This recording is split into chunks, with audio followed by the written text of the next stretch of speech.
All right, folks, we're going to be starting up in just a moment. Just a moment, doing some background technical work here. And we're going to be starting up in just a moment. Just making sure that everyone can see the entire show. And then we'll be jumping right on in. So I want to thank you for your patience with me as I do all the technical stuff. It's the fun and joy of being the one person doing it all here. It's a one-man team getting all the background stuff set up for you. So I want everyone to have an opportunity to be involved, to have their comments, and to be heard.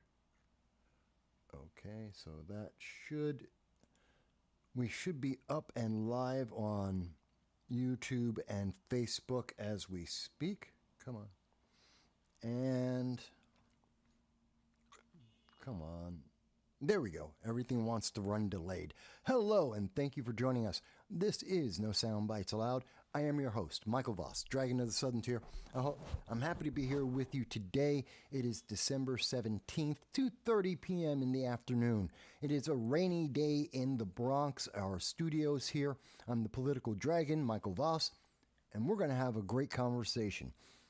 The mainstream media may not like that, though, because they are definitely trying to suppress several stories. They're trying to kill news stories all around you to leave you less informed and more likely to be affected by the fortification of the 2024 election, to be molded into the propaganda that we see that is in everything from entertainment to politics to everything in your life. And we're going to have a conversation about all of those things. Now, as you can see, I'm looking forward to seeing everyone have their comments. You can speak to us on YouTube, on Facebook, hopefully some of the other social media platforms as we try and cover a lot of things. We're going to be talking about John Fetterman, about the Senate sex tape. I know that's something that a lot of people aren't aware of. The news media has pretty much washed it away. It is dead.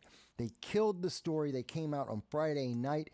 And you really should know about this. It's your tax dollars that are being misused. This is abuse of power in our government. We should call it out. And of course, there's many issues going on internationally that we're going to be addressing as well. Hopefully, we will not get shadow banned, but that is not always the case because YouTube loves to, they don't like us. They really, really don't like us. And I'll give you an example of what we're talking about here. And by the way, if you see me looking directly at you, I can't see comments. When I turn this way, I can see the comments that you've written to us, and I'll respond to them as quickly as I can. So if it's the first time you're seeing our program, by the way, well, hello. Thank you for being part of the audience. I'm glad that you're here with us. But there's a little bit of craziness that goes on, and yes, I still have only one screen. It's been something that we've been working on for a while now. Hang on. Come on. My computer is acting a little sluggish today. Don't know why. Come on. Catch up. There we go. And so I wanted to just do a little bit of housekeeping here. And what you're seeing, what's on the screen right now is this is how YouTube and social media are responding to anyone who dares to talk about an unapproved comment, anything in the news media that's unapproved. You see, we just had, let me show you the images here. Oh, wrong one. There we go. Where is it? Where is it? Where is it? There it is. So for those who don't know, content creators have a bunch of tools that are provided to them by YouTube. This is stuff you don't see that is affecting the content that you get, whether it's entertainment, whether it's video games, whether it's politics, whatever it might be that you look at YouTube. Content creators get these tools in the background. And one of the tools that's provided by YouTube and Google is a new thing called research. Now, what they want you to do is they're going to provide you the sources that that the content creators are supposed to use, the approved messages that they want to put out. We called them out for that because my channel, I'm a political commentator for over 18 years. I talk about Republican conservative point of view. I do not watch mainstream news media. I don't watch CNN. Yet this is what we see that YouTube wants me to target to talk to you. They want me to use the stories from CNN's point of view. They want me to cover only what CNN has to say, but they don't want me to talk about any other point of view. They also pushed on me to push onto you The View. I have never seen The View in my life. I don't watch it on YouTube or on mainstream media. I don't ever look at The View because I'm repulsed by The View. But yet, this is what they are pushing and continue to push onto me. So when I called that out and I showed the world that this is what YouTube is doing right now, YouTube was rather upset about that.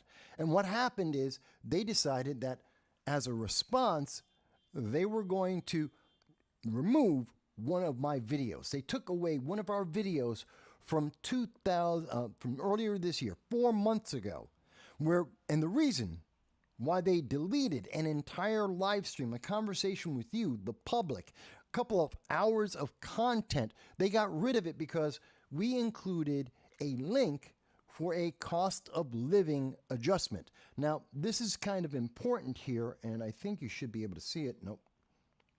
Where is it? There it is. That cost of living calculator that we used actually comes from Google. It comes from the parent company of YouTube.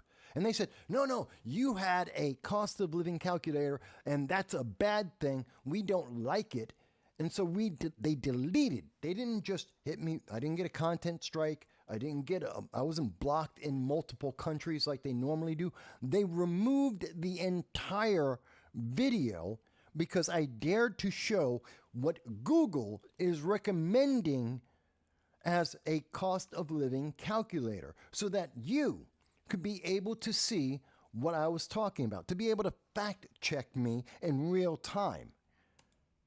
That tells you something about the kind of suppression that we are seeing nowadays. That tells you about the level of propaganda that is being pushed by social media giants and the internet overlords. They want to suppress the freedom of speech. They want you to be ignorant and to obey, to be subservient without question. And how dare you look up information?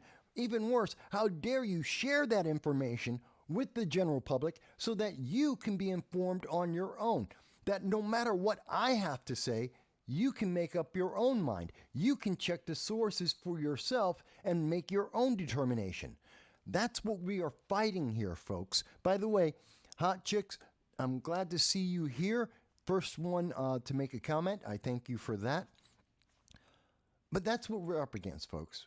That's what we're fighting. That's what the battle is. It's for the right to free speech. Something that every country in the world, looks to America as a shining beacon of freedom.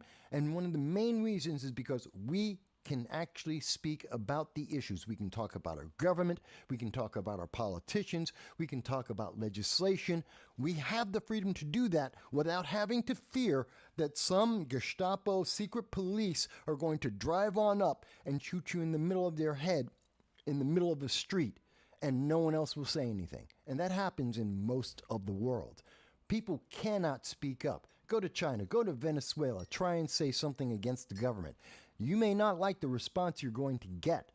Go to those socialist nations and try and question the government and see how they respond.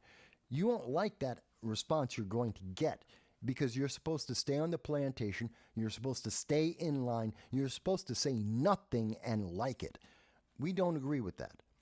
And even if YouTube wants to go back into our catalog, months and years old videos and live streams and delete them all, we will continue to come out and talk to you and tell you the truth, to show you our sources so that you can see what we are talking about and to make your own definitive decision because you are intelligent, you are a human being, you're an American citizen, or perhaps citizen of the world, and I think you're smart. I think you're smart enough to make your own mind up if you are given knowledge. But that's not what they want. That's not what we are seeing. Yeah, it's a Google boondoggle, you know. Here, use our search engine, find information. Here's the stuff that we're going to show you through the Google algorithm. They found it. I dared to actually use that and give you the same tools. And I'm the bad guy. 4 months after the fact. Let's be honest, folks. What that was is suppression. That's how they do this. They harass content creators. They harass anyone with a voice that says something that isn't approved by the mainstream media, that isn't approved by the progressive movement, the ideology of the left. If you're not giving what they like, what they have approved, then you're the bad guy and they will attack you. This wasn't, when they deleted my live stream for 4 months ago, it wasn't because I violated any rule. It's because they wanted to send a message to you to be silent, to pressure us to be silent and to only use the approved messages that they are giving us, and to be silent that they have done that. It's really vicious, and this is all happening as we get closer to the 2024 presidential election. This is part of the fortification of the 2024 election, just like they did in 2020. And we have shown you many times the Newsweek article talking about the shadow cabal of social media giants, major news media agencies, and the government, the Democrats in government, that have come together to make sure you vote in a very specific way, that you do what they want to push their agenda forward. And they're doing the same thing in 2024, probably a little bit worse than in 2020. They are just slamming you, and they are demonizing you for daring to use the First Amendment, to use your God-given birthright of being able to question what your elected leaders are doing. I don't know. Maybe it's me. Maybe it's me, but I'm making sure. I wanted to show you that's how it happened. I showed what YouTube is doing behind the scenes. I opened up the curtains to let you in and see what's happening in the back room, and they decided, we're going to punish you. Let's start deleting some of the videos. Let's start limiting the viewers that can see this channel, that can actually have a response. That's their answer. By the way, I think that's cowardly. I think that shows how afraid they are. I think it shows how much they recognize the power that you have and the power of your vote. Don't ever let anyone say your vote doesn't matter. They wouldn't be doing this. They wouldn't be spending millions, tens of millions of dollars to try and control how you vote if they didn't think your vote mattered. That being said, let's go on with the show. But I did want to let you guys know a little bit about some of the troubles that we have on this channel to move forward. I did also want to address some of the breaking news that's coming out right now. And again, bear with me. I'm doing this as best as I can here. I'm not a rich man. It's one man with a computer that's not acting correctly, so bear with me. But the breaking news that's coming out of the United Kingdom right now, and we always like to start off with the international news before we get to the domestic, but internationally, something that's kind of important is Eddie Izzard, whom you may know from various TV shows. He's also a comedian, a stand-up comedian.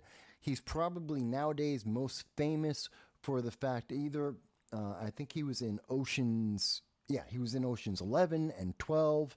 I think he was in Oceans 13 as well. But I think he's most known for his stand-up comedy and the fact that he does his stand-up comedy in women's clothing. And he has recently come out and identified himself as a woman, or she has. It's not clear. He still goes by Eddie Izzard, but he's also a woman, so I don't know. Not trying to be rude to him, I just don't know. But Eddie Izzard was running again for what would be a congressional seat here in the United States, an MP in the United Kingdom. He was doing so in Bristol, which is known for being one of the farthest left cities in all of the United Kingdom. It's kind of like San Francisco in the United States. It's kind of that equivalent, or maybe in LA. It's very much a bluer than blue progressive city in Bristol. And even there, as a celebrity, an international celebrity, a very outspoken individual, Eddie Izzard lost. Not for the first time. This is the third time he has run for the equivalent of Congress, and he has never been accepted. It tells you something.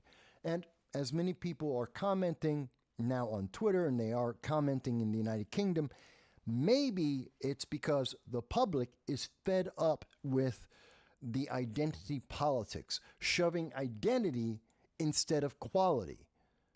You know, Eddie Izzard isn't the best choice. The people have spoken about that repeatedly. The fact that he is trans or he's cross-dressing, whatever his personal preferences may be and how he self-identifies, are not qualifications to be elected. Just because you have a certain skin color, because you have a certain gender, you have a certain sexual preference that you identify as or that you have, does not equal a qualification for elected office. Not in the United States, not in the United Kingdom, nowhere in the world, because that's not a qualification. Same thing with KBJ, Ketanji Brown Jackson, who's in the Supreme Court now. She was hired because she was a young black woman, not because she's a qualified federal judge that she earned the position. She didn't. There were 11 other black women that were Democrats and judges with better records and better qualifications, but they weren't young enough, and so Ketanji got the job. And is she the best person? No, because what did we hear from Joe Biden? He had to pick a black woman, kind of like why he got Kamala Harris, because black woman of color. You've already cut out a huge swath. What about all the Latinos? What about all of the white women? What about all of the Asian women? What about the Native Indians that are in America that are qualified individuals? None of them count because you said, no, the color of skin has to be this shade, not that shade. It's kind of like the Boston mayor who said, oh, if you have the wrong skin tone, you can't go to the Christmas party. That is segregation. That is racist. And that is promoted in the bluer than blue progressive cities across America. We're seeing it in Boston. We're seeing it in New York City, Chicago, San Francisco, LA. Do you notice a certain trend here? Seattle. What, they're sending the police after me already? Okay. But we are seeing this trend where the qualifications, you are not human.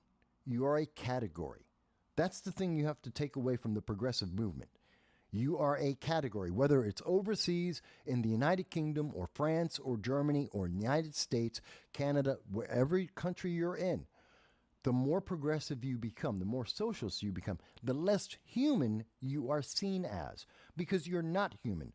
Equity makes sure that you can't be a human being if you believe in or live in equity.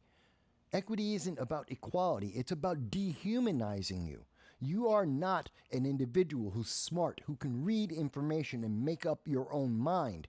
No. What you are a series of categories and subcategories. And equity is always dividing the categories into smaller and smaller groups. And those categories are pitted against each other. They are ranked arbitrarily by a group of elites that you don't get to know and do not get to vote on, neither the elites nor their choices, and they rank those categories. And if you rank high enough on the categories, you win all the prizes. And if you don't, well, then you suffer all the penalties. That's not how you treat human beings. That has nothing to do with the human condition in any country. It is the ultimate dehumanizing of our population, and it is destroying the foundation of America and freedom, and it is infiltrating into other countries, destroying them as well. Let me go back to some of the comments. Dow has joined us. Hello, Dow. Dow says that because someone is lumped into a socially protected class does not qualify anyone for a position anywhere. And I agree with you. That is not a qualification. It is never a qualification. Happy Life. Happy. It's good to see you. Happy Life says, what's the chances of riots and chaos if Trump, quote, loses in 2024? Well, Happy, I am glad that you asked that question. It's a very important question. Let's stop with, I'll take a break from talking about the international news to address your question. I thank you for it. The chances of rioting and chaos and the nation breaking apart in 2024 if Trump loses is exactly the same as in 2020. It won't happen. And I know people will go, what about January 6th? What about January 6th? The country didn't end. Those weren't national riots. You didn't see. Now, in 2016, what did you see when Trump won? Within an hour after President Trump was shown to be the winner, that he had won in 2016, the left came out in major cities across America. I think it was about 10 or 12 major cities, including New York City, LA, San Francisco, Seattle. There were riots, and also Chicago, can't leave them out. They literally came out and were protesting in the streets, blocking people trying to travel. They were rioting, trying to burn down buildings. That happened in 2016. You don't have to believe me. Go look it up on Google. Go to YouTube. Look at the videos. Look at what happened 1 hour. As we saw, MSNBC, CNN, all the left-leaning news media were shocked. They were stunned. They were crying on air. Talk about, they're neutral voices that were bemoaning and crying and displeased and questioning the election in 2016. Those very same people, they were rioting. In 2020, after the election, when we heard people, we heard the news media start calling it for Joe Biden, you know what did the right do? They said, wait a minute, we still haven't gotten all the results in. Wait a minute, some of these results don't seem to make sense. Some of the numbers don't make sense. There are questions. We're seeing, and the way that some of the tallies came in, where overnight we're seeing that numbers suddenly increased and spiked in a statistically abnormal manner. Oh, that's what the right does. Because when you look at it, we've heard this about the Tea Party. I've heard this about the Tea Party and when the right rallies here, there, and everywhere.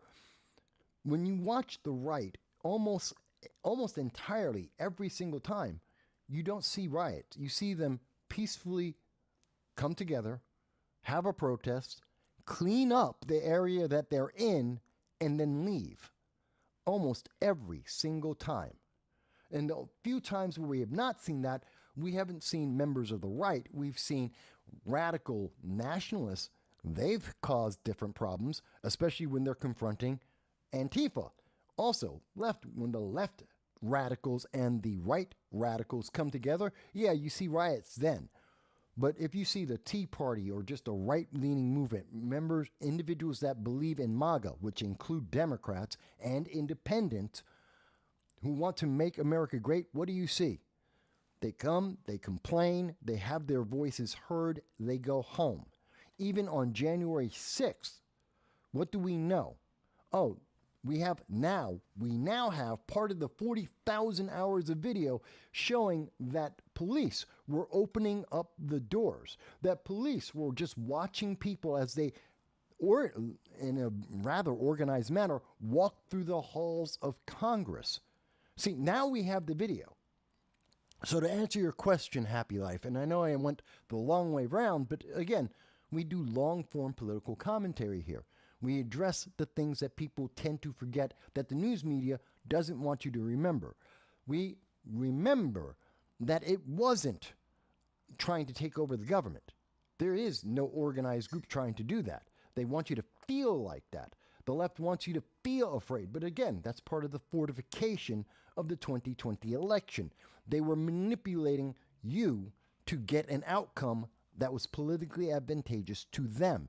Same thing in 2024. If Trump loses, people will be upset. And the right will go on about their lives. They will try to make the best for America and for themselves, as they do every single day. Because if we really were all that upset about Trump losing, it wouldn't have ended on January 6th. You would have seen that sweep the entire nation. The left is not the same. They, throughout the entire time, the 4 years Trump was in, they nonstop rioted and were destroying property and trying to intimidate people. And they continue to do that with their autonomous zones across America, especially in Atlanta, the defenders of the Atlanta forest, who periodically go out and try and commit arson throughout Atlanta, burning down the city, intimidating the citizens. That's what the left does. It's not what the right does. Balin, it is good to see you with us. I'm happy you're here today. Dal says that about equal or less chance of the left rioting if Trump wins. Actually, if Trump wins again, they will riot again within an hour. I mark my words. And I do believe President Trump will win. And within an hour of the announcement that President Trump has won 2024, you will see the left organize randomly. They will spontaneously organize thousands of people into marches and into riots across America, just like they did in 2016. The left is who we should be afraid of. Happy Life is thanked me for the response. You're welcome, Happy Life. I'm very responsive. I try to be responsive to the comments of the audience. This is why we have a conversation. You may not agree, but can you understand the sources and why I come to the conclusions I come to? Dow says it's far more likely the authoritarians and their psychopaths will riot and react violently under the guise of, quote, resisting, end quote, the fascist, quote, Trump and his army of World War II Germanic bad guys. Hot Chick says the left is artificial intelligence, AI. Well, I can see all of that. But as we get closer, and we're going to see more and more of this, the left is not satisfied with just trying to suppress your voices and deny you the opportunity to have this conversation. Happy Life asked a valid question that I guarantee you millions of Americans and tens of millions of people around the world are looking at America and saying, will America become just like every other country in the world? Which is what socialists want. That's what the progressives want. They want America to just be like every other country, with the same kind of corruption, with the same kind of problems, to lower our level, our standard of life, our quality of life, our type of government. They want us to lower to be equal to everyone else, because socialism and progressivism does not lift everyone up, which capitalism does. The best improvement, the highest increase of the quality of life to people across the world, to the poor, the thing that has lifted the most people out of poverty has been capitalism, as well as democracy as represented by the United States. That's a historical fact. Nothing else has done that, and socialism and progressivism has absolutely decreased the quality of life of individuals and taken away freedom from them, as we have seen historically. Look at China, look at Russia, look at North Korea, Venezuela. Every example, you will see that. The quality of life always decreases. The amount of freedom always decreases in socialist and progressive governments. You don't see that with America. Or at least you didn't used to, but as progressives have gained more power, America has started to falter, and they're trying to make us more and more like the rest of the world. Which is why the world is looking at our elections right now and saying, well, are you going to have the same kind of problems in elections that we see throughout Africa, that we see throughout South America, that we've been hearing alleged throughout the EU? Well, I hope not. And I truly don't believe it will unless we see the left continue to surge and grow, that their indoctrination in colleges and in high schools continues to infect our kids. Then yes, eventually we will become just like every other nation. We will no longer be the great beacon of freedom that we have been, and the world will suffer because the quality of life and the amount of freedom in the world will decrease. And that is not a positive.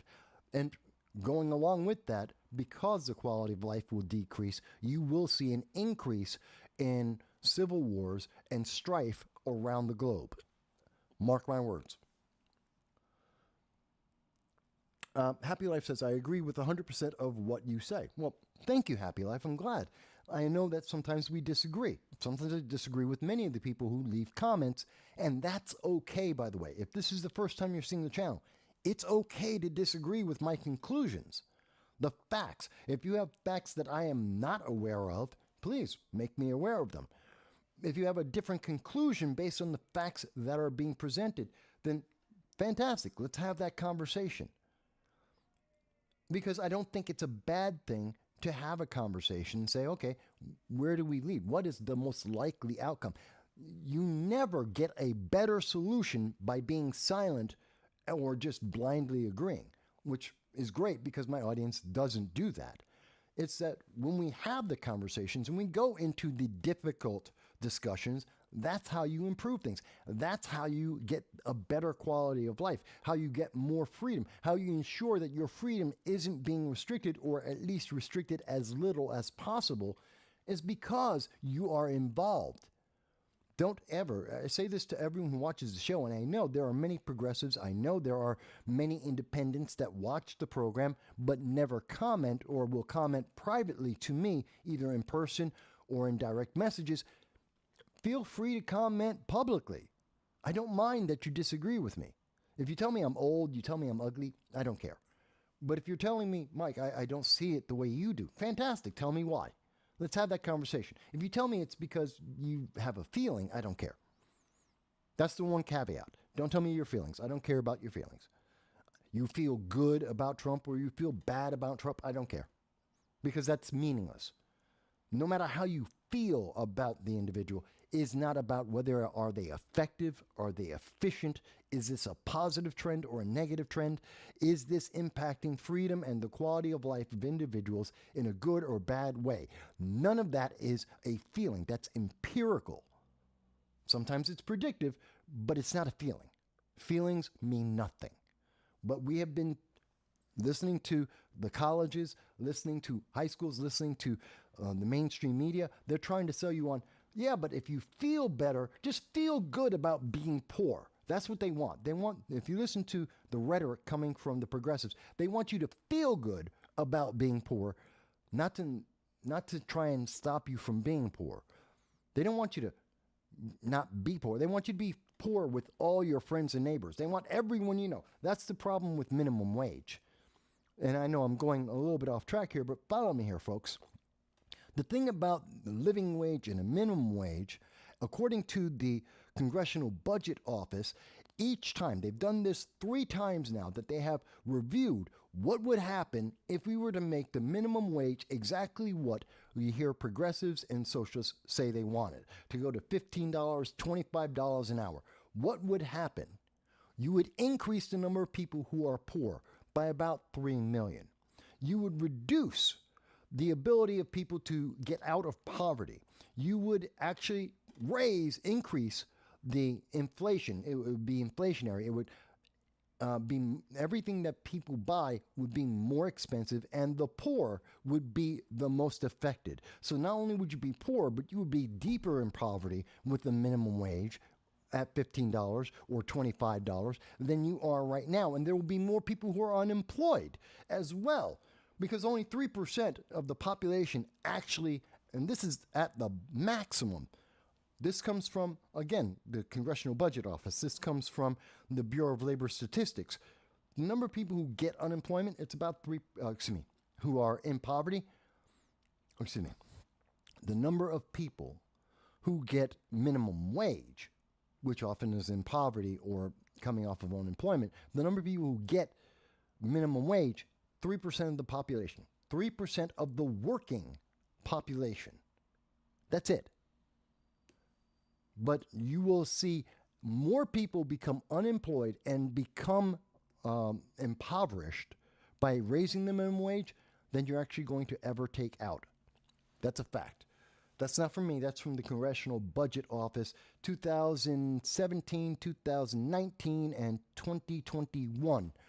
Each of their reports. Don't have to believe me. Look it up. Congressional Budget Office, minimum wage. Look at their report. I know. That's suppressed. You're not supposed to look that up. Democrats don't think you're smart enough to look it up. Joe Biden already told you if you're black or Latino in his town hall in 2022, CNN town hall, he said, black and Hispanic people, you don't know how to use the internet. That's what they think about you. You're not human. You don't know how to use the internet. That's what Joe Biden said in a national town hall. You're just too dumb. So they don't think you're actually going to look up the Congressional Budget Office report on increasing the minimum wage and the negative impact it will have on your life. I think you're smart in that. But, I'm also not running for president, so there you go. I'm also not a Democrat. So let me go on, and I'm going to keep up with the comments, but coming back to, we were talking a little bit about the international. And by the way, the fact that socialism becoming more and more progressive and socialist has been a negative for the actual people they promised to take care of. It has been so dehumanizing. That's why the city of Bristol isn't electing Eddie Izzard, I believe. I could be wrong. Our audience in the United Kingdom can tell me if I'm wrong, if I'm misunderstanding. But to all knowledge I have, Bristol is the equivalent of San Francisco, and they're falling apart. And even they recognize they've gone too far with their progressive socialist ideology, and it's destroying their city. If anyone in the UK who's watching this, and I know we have an audience in the UK, if you think I'm wrong, just let me know.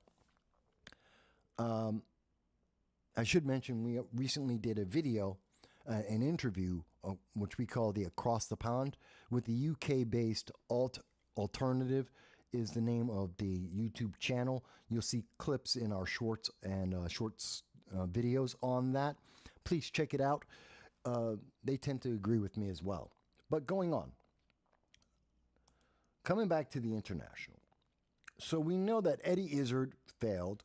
We know that YouTube and Google and social media are looking to suppress your voice for to be able to benefit the 2024 election, part of their fortification. One of the things you're not hearing a lot about, in part of that, is what's going on in Southeast Asia. We've been telling you, there are going to be, we believe, 3 simultaneous regional wars in the world. We're seeing it already in Western Europe, Ukraine versus Russia. We're seeing it already in the Middle East. Israel against Hamas, which in truth is actually Israel versus Iran. And it's Iran versus Saudi Arabia and Israel. That's what's really happening in the Middle East right now. And that's going to continue. The third area that we will see, and by the end of 2028, I believe you'll see this, and we've said it before, Southeast Asia will become another war zone. You will see this as a conflict between China as they go into Taiwan, as they threaten Japan and South Korea. They're currently putting pressure on the Philippines. It's one of the reasons why all of those nations have been militarizing. It's one of the reasons why we're seeing Australia have been developing nuclear submarines to combat China, as China is doubling the size of its navy and the United States is shrinking by about 50% its navy.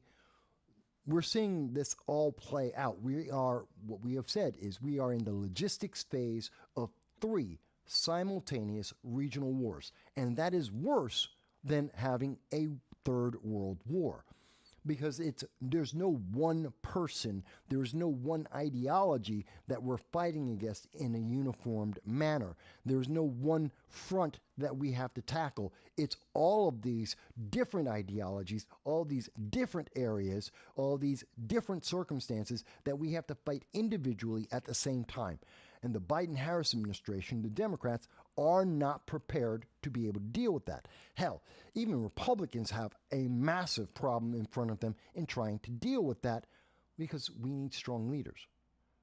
And I don't know that President Trump would be able to stop all of that, but I can tell you that he's a big foot on the brake for the instability globally because he is feared. And that's just as important as being respected, especially by these rogue nations like Iran that support terrorism internationally.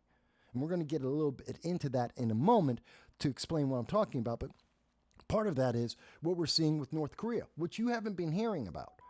And the reason why you haven't been hearing that North Korea is firing off another ballistic missile. This was the Christmas gift. This is the early Christmas gift to the Biden-Harris administration, to South Korea, to Japan, to Southeast Asia. North Korea gave them all a wonderful gift, a ballistic missile that they fired off. It is the 27th or 28th in this year.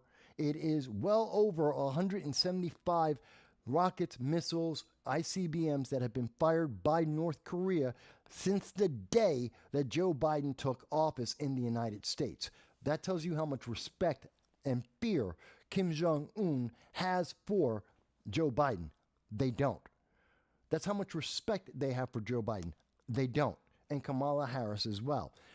That they are now firing off these missiles, targeting. This went right over South Korea towards, and it landed just in front of Japan's territorial waters, terrifying the people of Japan. And this is why Japan is in the middle of building up their first army since 1945. I haven't mentioned this in a little while, but why is that important? Because the United States has an agreement, though one of the oldest treaties in the world that have not been changed, one of the oldest treaties in the world with Japan that guarantees, it's the U.S.-Japan treaty from 1960, it guarantees that the United States, right or wrong, will protect Japan against any and everyone.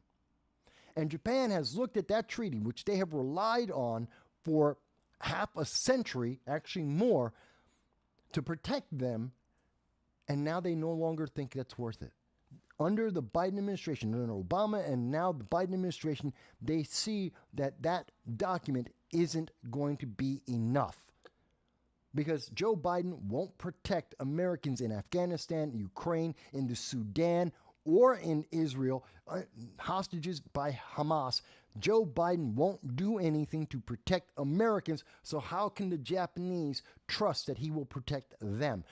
Thus, they are building their own army, the first army they've had since 1945, spending $500 million to get it done before the end of 2028. And South Korea is becoming the 4th largest arms manufacturer in the world. Why? Because North Korea is firing off ballistic missiles. Because North Korea isn't afraid of socialism, of progressives in the United States. In fact, they want them more because they can push them around, and they know it. And they know that Joe Biden is so terrified, he's so focused on winning the next election that he's going to let them get away with it, because he has been letting them get away with it. And we keep telling you about these. Notice this is coming from the AP. It's not coming from CNN. It's not coming from MSNBC. They don't want to tell you how many of these missiles have been fired continuously and how much of a threat this is in Southeast Asia. You don't hear in the American news, and I know we've been a little bit remiss over the last 2 weeks in talking about this, that China is currently encroaching on the Philippines, that they have sent a wave of their naval ships to blockade and harass the Philippines and their commerce, aggravating and increasing the tensions in Southeast Asia at the same time that they are supporting North Korea with hypersonic missiles, that they are supporting North Korea as it fires missile after missile after missile towards South Korea and Japan, allies of the United States, as China has guaranteed that they will invade Taiwan by force. It's not a matter if they will do it, it's a matter of when they will do it. That's why this is important for you to know, because this affects you. Now, people say, Mike, but that's Southeast Asia. Well, one, we have treaties around the world. If we don't live up to our treaties, like our treaty to protect the Philippines from 1951, if we don't live up to our treaty with Japan, if we don't live up to our treaties and agreements with South Korea, guess what? Then we're not going to get any protection from those nations either. It's reciprocal. And that means that we have not just physically, yeah, it's difficult to come across the Pacific to the United States. Not impossible, difficult.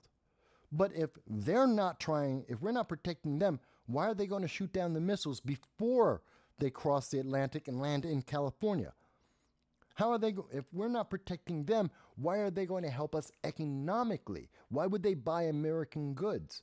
Why would they sell us the semiconductors that we need for all of the smart devices that are being sold in America that we need for the green energy movement here in the United States? You want to have an electric stove, a smart stove? Yeah, you can't without having semiconductors. Where are those made? Southeast Asia, Taiwan. Oh, I see.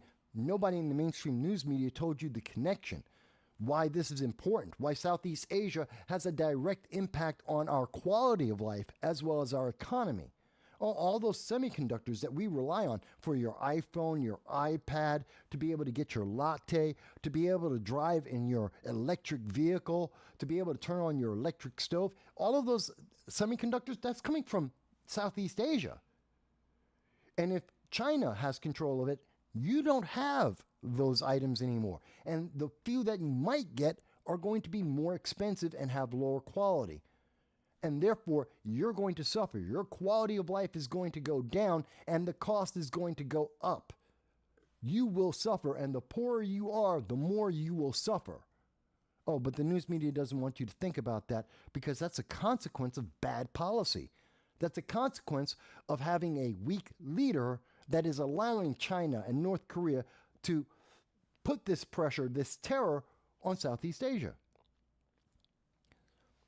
Do you see why I'm saying this, folks? This is why it matters to you. It's not that it happens on your doorstep, but it will affect you in your home. Guaranteed. It takes a couple of months, and maybe it takes a year. It's down the line, but this is the consequence of having weak leaders with no foreign policy and no idea of what they are doing except get the next election, win the next election. That's all they care about. Because you're not a human being. You're just a serf, a peon. This is going back to the Middle Ages, where they have to micromanage every aspect of your life, and you are expected to just bare minimum agree with everything they say and say nothing else, just so that you can survive. This is what is facing our future. It's not just 2024. This is the future. This is what our kids are being taught in colleges and in high schools right now. They will never know the amount of freedom you have right this second, especially if we do not start speaking up and challenging the path that weak leaders like Joe Biden, Kamala Harris, Hakeem Jeffries, Alexandria Ocasio-Cortez, the path that they are putting us on. If we don't speak up, it will be hellish, and America will suffer. We will fall from the greatest nation in the world to being just another second or third world nation. I truly fear that. And part of that is recognizing, why are they not telling Americans about what's happening in North Korea? And remember, these missiles they're firing, every time they fire off another one of these missile tests, it means they are that much closer to successfully firing a nuclear-armed ICBM and taking out any city in America. They have enough, North Korea has enough nuclear weapons that they can strike any nation, any city in America. That is a fact. It is coming from the Department of Defense. Ask them directly. We do not have the capability to stop all of the ICBMs and hypersonic missiles that North Korea can fire at the United States. At least some of those weapons will get through, and they can target anywhere in America. They have that capability right now. And every time they fire another one of those missiles, they get better. That means their missiles have even more chance of being able to strike even more cities in America. This is why it's important to you. This is a matter of national security. Is it a matter of national security right this second? Not necessarily. They're probably not going to fire those missiles right now. But in 2028, if China goes into Taiwan, are you sure that North Korea won't fire a missile at the United States? Can you truly be confident that they wouldn't take that opportunity while we were distracted? Do you think that as they have improved their missile technology without any reaction from the United States, do you think they might do it then? Because they're crazy. And I don't mean the Korean people. I mean Kim Jong-un. He's crazy. We can't trust what he would or wouldn't do. The Chinese, who are the puppet master of Kim Jong-un and the North Korean government, don't trust him because he's such a crazy wild card. And you mean to tell me you trust him to not take advantage of us when we get involved in Southeast Asia, the South China Sea, when we're trying to protect the Philippines, Japan, and South Korea? I wouldn't make a bet on that. But again, I'm trying to make sure you understand what we are going through, what we have to deal with, and what we are facing. So let me go on a little bit. Because these are the things that no one is talking about. And again, you won't find this news, CNN, MSNBC, the mainstream news media, they want to suppress this. You have to go outside the United States news, mainstream news, to get this. Only alternative sources like this channel, and that's about it. You have to go to right-leaning news sources, or more importantly, international news sources and alternative sources like us, to find out what is truly happening and to see the magnitude of the failure of American foreign policy at this time. But let's go on, because that's not the only thing that I wanted to talk about in terms of international. And by the way, there are links for all of this. As you can see, we have links for all of this in the description. There it is. Hang on as I get this up. So you can see all of these articles. You can read about them for yourself. You can go into the description. We have links to all of this, unless YouTube decides to delete our channel because the international sources that we are using, the Google recommended sources that we are using, unless they suddenly have a hair up their butt about that and suddenly decide to delete or kill the live stream, they might, because it's about suppression. How dare you think? How dare you be informed? But let me go on, because it's not just about that. And if you think that I am somehow understating the issue, that I am somehow just being sensational, that I'm doing what the mainstream news media loves to do, was just trying to emotionally manipulate you, again, here are their sources. Chinese media issues a foreboding warning against the United States that the United States is playing with fire. We're hearing it from North Korea. We're hearing it from China. China says you're playing with fire. North Korea fires off another ballistic missile. more than we have ever seen under any other president, even in 8 years. Even in 8 years, they have not fired off as many missiles as they have done just in the last 3 years under Joe Biden. And China is telling us at each and every step, watch out, be afraid, they're coming for us, that they have plans, and if America isn't careful, America's going to suffer the penalty for all of this. I know, but the mainstream media doesn't want to tell you this. Mainstream media is not having this conversation with you because they don't want you to have this conversation. They don't want you to think about the consequences. They don't want to tell you this because you might not vote Democrat in 2024. You might not elect that progressive or that socialist because you see that they have failed to protect national interests, both today and in the future, that they have no understanding of the consequences of their actions. You might not vote for them, so rather than have you not vote for them, they would rather that you just don't know. And how dare anyone tell you? How dare anyone inform you about any of this? And this is a big deal, folks, because, look, we are facing unprecedented levels of risk, I believe.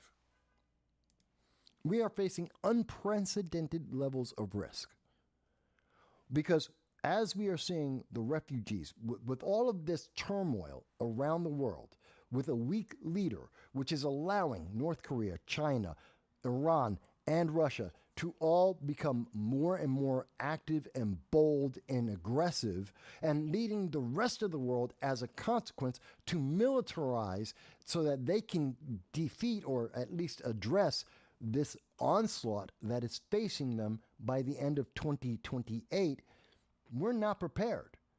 Already we know Ukraine is already complaining because the European Union and the United States have run out of ammunition. They need more bullets. They need no more bombs. They need more rockets, planes, and tanks. And we don't have them. We use them up.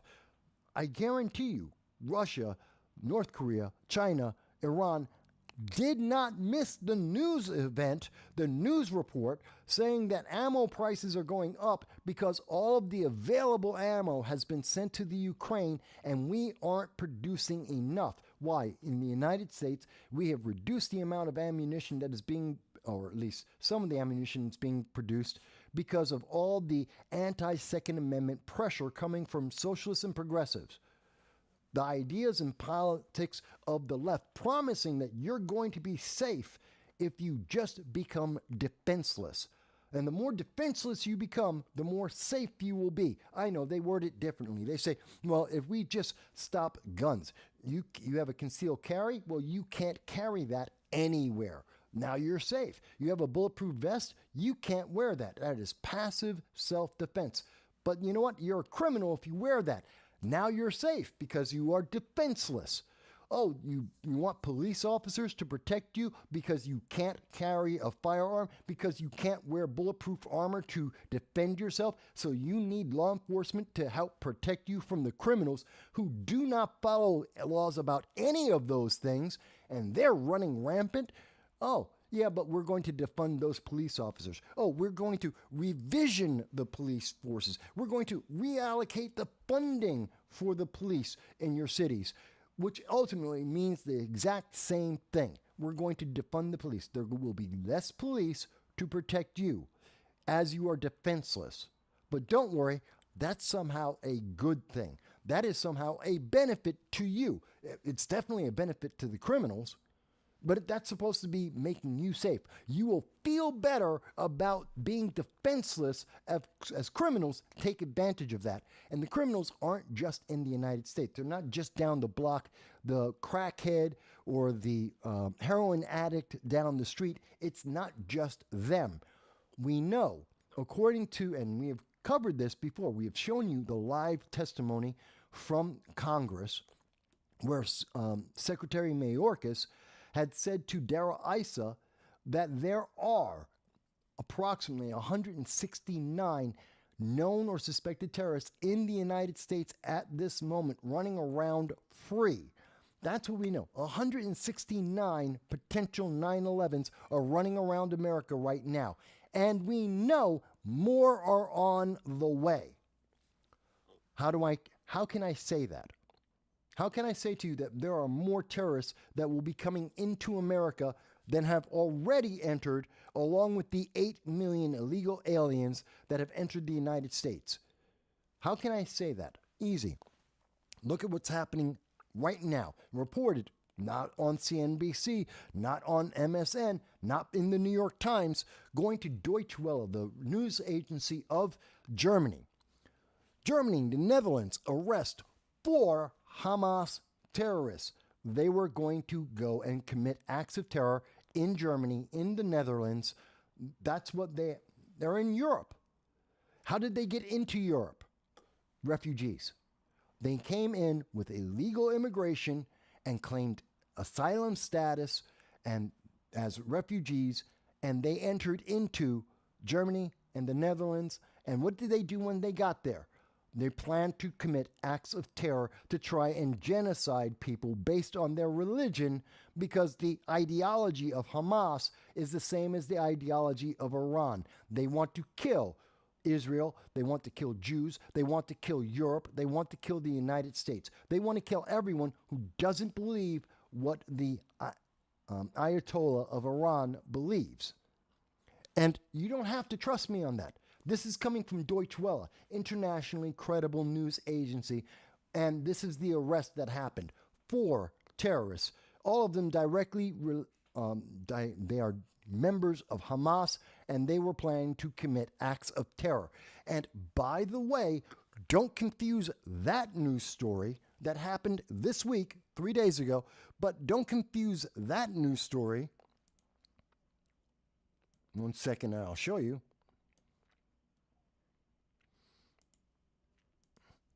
Don't confuse that news story with this news story. And you'll say, Mike, but that looks exactly the same. No, these are 4 people who were arrested in Denmark and Germany. There were 4 additional. This isn't the same people. Germany and Netherlands, and then there's Denmark. There were 8. All in total, this week alone, 8 Hamas terrorists who entered into Europe as refugees and illegal aliens that went in and they were trying to commit acts of genocide. That's the problem that we are facing because of weak governments with bad policies, in particular illegal aliens. This is why having an open border is such a big deal. Let me come back to some of the comments. No one's commented yet. But I want you to understand, this is the problem with open borders. We have 169 known terrorists. That's the ones we are aware of who are in the United States because the Biden-Harris administration welded the gates, the border wall, they welded it open. And they just said, come on in. In Boston, Chicago, New York, LA, we are seeing an inflow of illegal aliens that is so huge, we are breaking the infrastructure of the largest cities in America with some of the largest economies in the world. Breaking them. And it's not like Boston, Chicago, New York, LA. It's not like any of these cities didn't have illegal aliens before. It's not like there has never been an open door policy, a subliminal or less than explicit statement that illegal aliens were welcome in each of those places in these progressive Democrat-run cities that have been under Democrat control for hundreds of years. Well, no. But it's so bad now because we have a weak president with weak policies and an open door, open border policy for the nation. And we are getting this inflow of thousands per day all across multiple cities like Lukeville, Arizona, where we have hundreds and thousands. So many are illegally entering the nation. Every single one of them saying, the second they touch American soil, saying, I'm a refugee. I'm seeking asylum, taking advantage of the progressive and socialist ideology and saying, oh, I'm a refugee, let me into America. They don't get processed. They don't get vetted for 18 to 24 months, which is the normal process for claiming asylum. They come into America, and now we have to wonder how many of them are doing exactly what we saw being done in Denmark. How many of them are doing what we have seen done over in Germany? How many? Where's that story? There it is. How many? We have to wonder about that. You should be wondering about that. But of course, there's a reason why we're not having this conversation in the United States. There's a reason why Democrats are not having to defend their open border policy in the face of international threats that are rising, that we are seeing Hamas not satisfied with just trying to genocide Israelis from the Gaza Strip. No. They're going into Europe. They're going into the United Kingdom. They're coming into the United States with the same game plan. These college students, we're seeing from the president on down to the students at Columbia, at Harvard, at Cornell University, Cooper Union.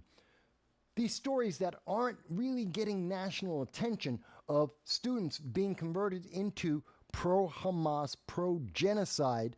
We're not hearing that story. But guess what? The rest of the world is talking about this because it's a problem. It is a national security problem. This is a threat to our daily lives, internationally and nationally, and the United States needs to be involved because we already are involved. 33 Americans died, 22 Americans taken hostage and sexually abused and tortured. We are directly involved. 15,000 Americans abandoned in the Sudan, 5,000 in Afghanistan, 10,000 abandoned in Ukraine. We are directly involved. And we are allowing these people. And by the way, where do you think those refugees from Hamas, where do you think those refugees from West Bank and from Gaza Strip, where do you think they're going? They're not going to Egypt. They're not going to Jordan or Lebanon or Syria or, God forbid, they're definitely not going to Iran. They're coming to the United States. They're coming to Europe, to Germany, Netherlands, to France. They're going to the United Kingdom. They're going everywhere except amongst their own people. And I have to wonder, why? Maybe because the people are being told, you have to go to America because, we're going to slip in a couple of sleeper agents, a couple of cells of terrorism in with your group. Some of those young military-age men who are single, no families, that are coming over, that we're seeing crossing our borders, like the Chinese, the Angolans, the Venezuelans that are coming across our borders. They're going to be coming too. And we aren't ready. We haven't even had this conversation about what will we do about the Palestinian refugees. Are we going to just let them walk in, or are we going to do what our policy says we're supposed to do, which is vet them for 18 to 24 months before we let them into America? By the way, we did that to the Afghans who have been working with Americans for 20 years, 2 decades, and we put them on military bases, 60,000 Afghan refugees. We put them onto military bases as we sorted through and said, you've been working with us for 20 years. Fantastic. You can go into America. We don't know you. We're going to vet you for 18 months. We're going to go through and find out who are you and why you're in America right now. We took them in a plane, shipped them all over, didn't ask questions until they got into America. Then we started asking questions. Are we going to do the same thing with the Palestinians? Are we going to try and find out, are you a member of Hamas? Are we going to ask them, are you a member of Hamas? Or are we going to just say, like in New York City, like in Chicago, like in Boston, like in California, hey, the door is open, just come on in. We trust you. You've sworn to kill to genocide people who don't believe what you believe. But come on in. Just because you're part of everyone else, we'll just let you all in and we'll just figure it out afterwards. I'm sure once you get to live life in California, once we try to turn you into a progressive Californian, I'm sure you will give up your religious views that you have lived your entire life under. You're just going to give up all of the stuff that the Ayatollah has been programming into your minds for all of your life, and you'll just become an American. You'll just be another person sipping on lattes and looking at your iPad, complaining about the government not giving you enough free stuff. I'm sure that's what they will do rather than, let's see, the Orlando nightclub, Boulder, Colorado shooting, San Bernardino shooting, Fort Hood shooting. How many of these attacks do we need to go through? But no one wants to have that honest conversation with you. And again, if you think I am wrong, I am more than happy to have that conversation with you. I'm absolutely happy to have that conversation with you. But this is what the evidence is telling us. These are the facts on the ground. And the people who are running around screaming, Hamas is great, Hamas is fantastic, they're pro-Palestine. Palestine doesn't exist. Hamas exists. Palestine doesn't. And they're saying, oh yeah, we support Hamas. Remember last week we showed you. Hamas is taking all that humanitarian aid that we are hearing being shoved down our throats. We have to give more humanitarian aid to Hamas, not to Israel, to Hamas, a terrorist, an internationally recognized terrorist organization that we know is supporting terrorism in other countries. And we need to give them more humanitarian aid. And last week we showed you the video of Hamas taking that humanitarian aid that we are giving to individuals and stealing it from them so that they can commit more acts of terror. Something that we have known has been happening for decades. It's not new. Most of the humanitarian aid that is given to the people of Palestine, ideally, is actually given to Hamas. And Hamas uses it to make more rockets and to fund their war against anyone that doesn't believe what they believe. Is that perfect? No. Is Israel perfect? No. Are they angels? Absolutely not. No country is. But there's a big difference between not being as nice as you could be and being terrorists who are going into Germany, Netherlands, into Israel, the United States, the United Kingdom, and trying to commit, and very successfully often, committing acts of terror. There's a big difference.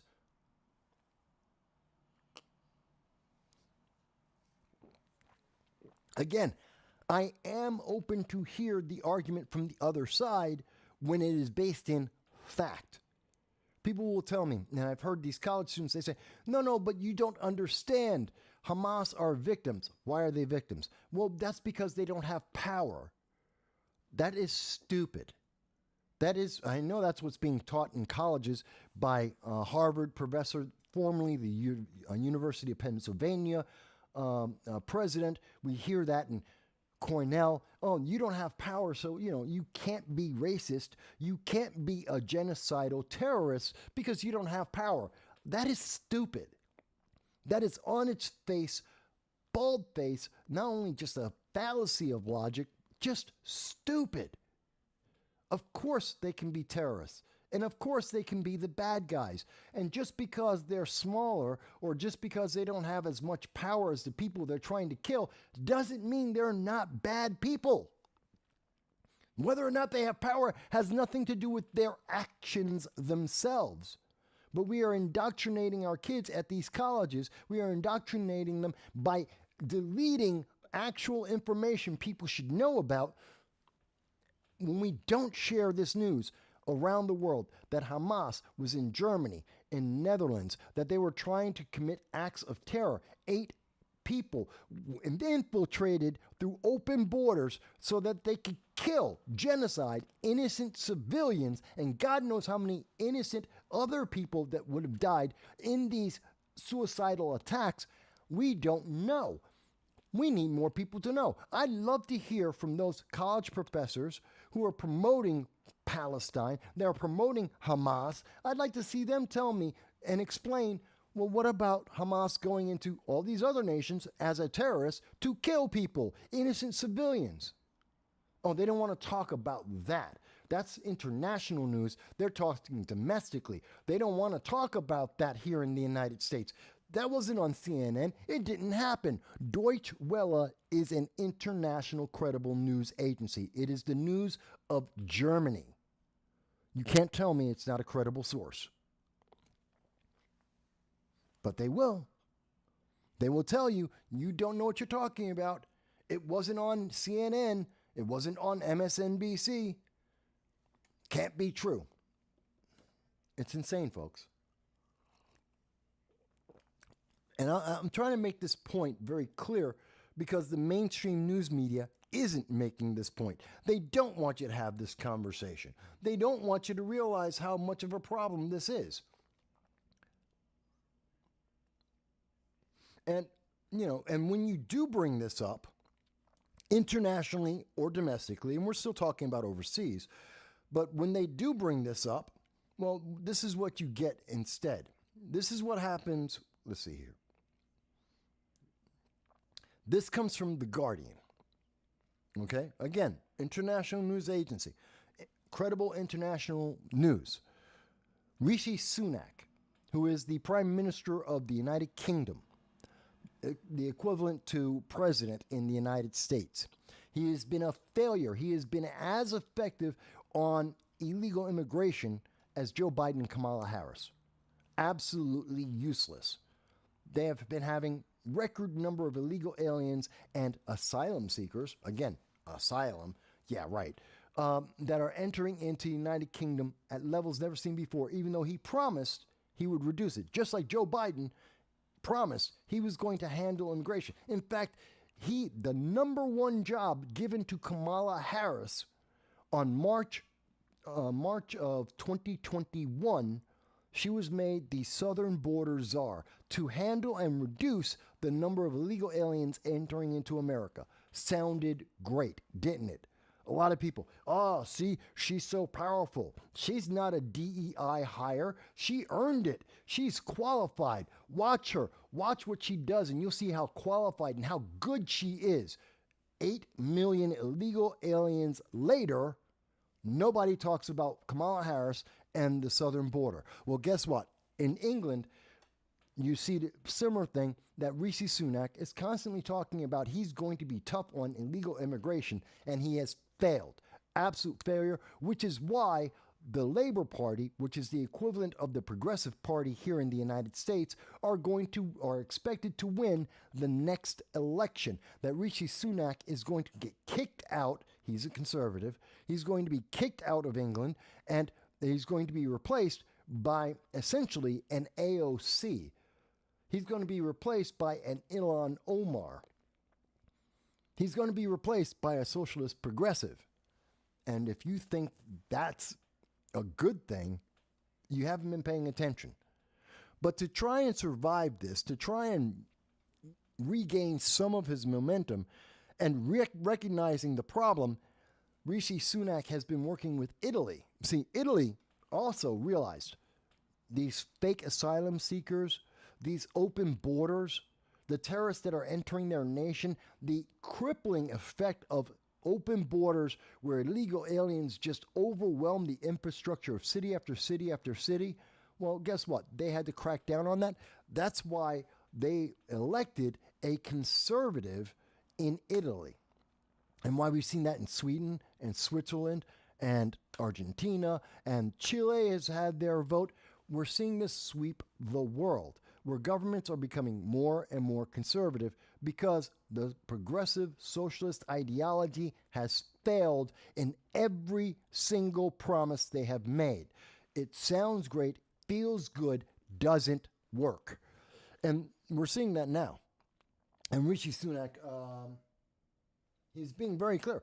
This is a problem that they have to address today to protect tomorrow, because this is a national interest threat.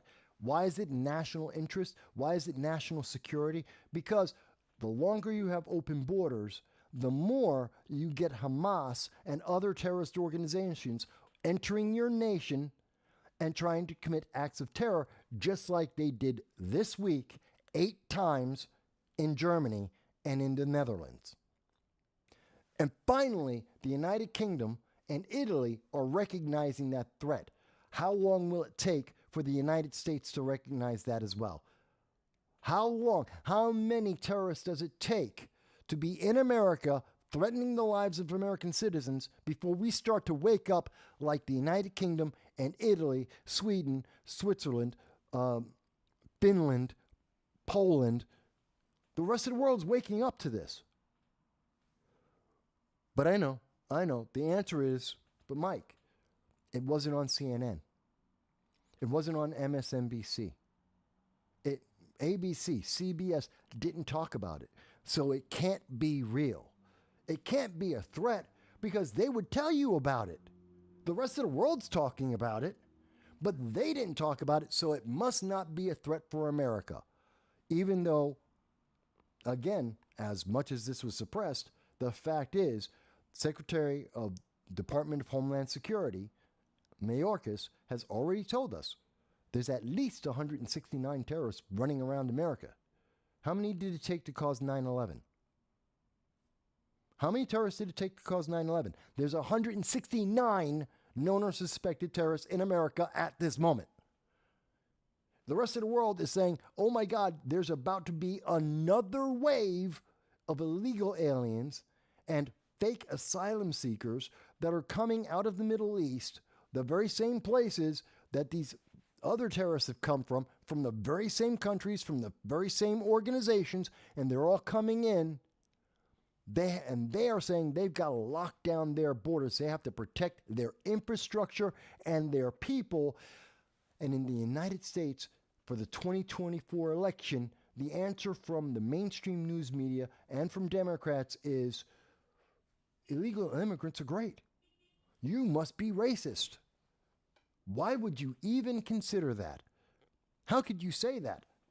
It must be racism. You're MAGA. It must be MAGA. MAGA equals evil. Because you want to make America great, because you want to have secure borders, because you want to protect the infrastructure of our cities and our nation, you must be evil. This is what the 2024 election is about. This is what is happening. And the world is watching this. And if America will allow this to happen, how can any other country around the world say, hey, we're looking to America. America's the most free nation in the world. If they won't do it, why should we?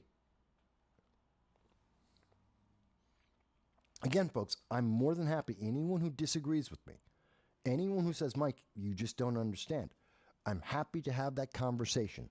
I'm showing you some of the many dozens upon dozens of hours of research I have done, not just this week.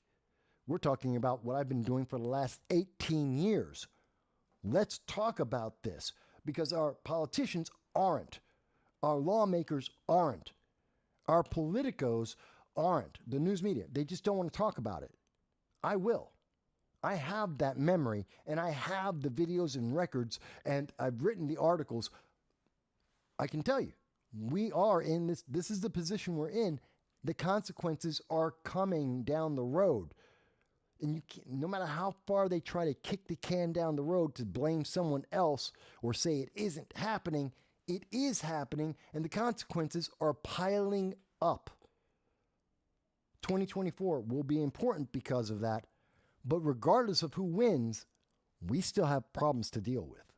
And we're not addressing them. We're not having that conversation because YouTube says I have to talk about The View, as I showed you.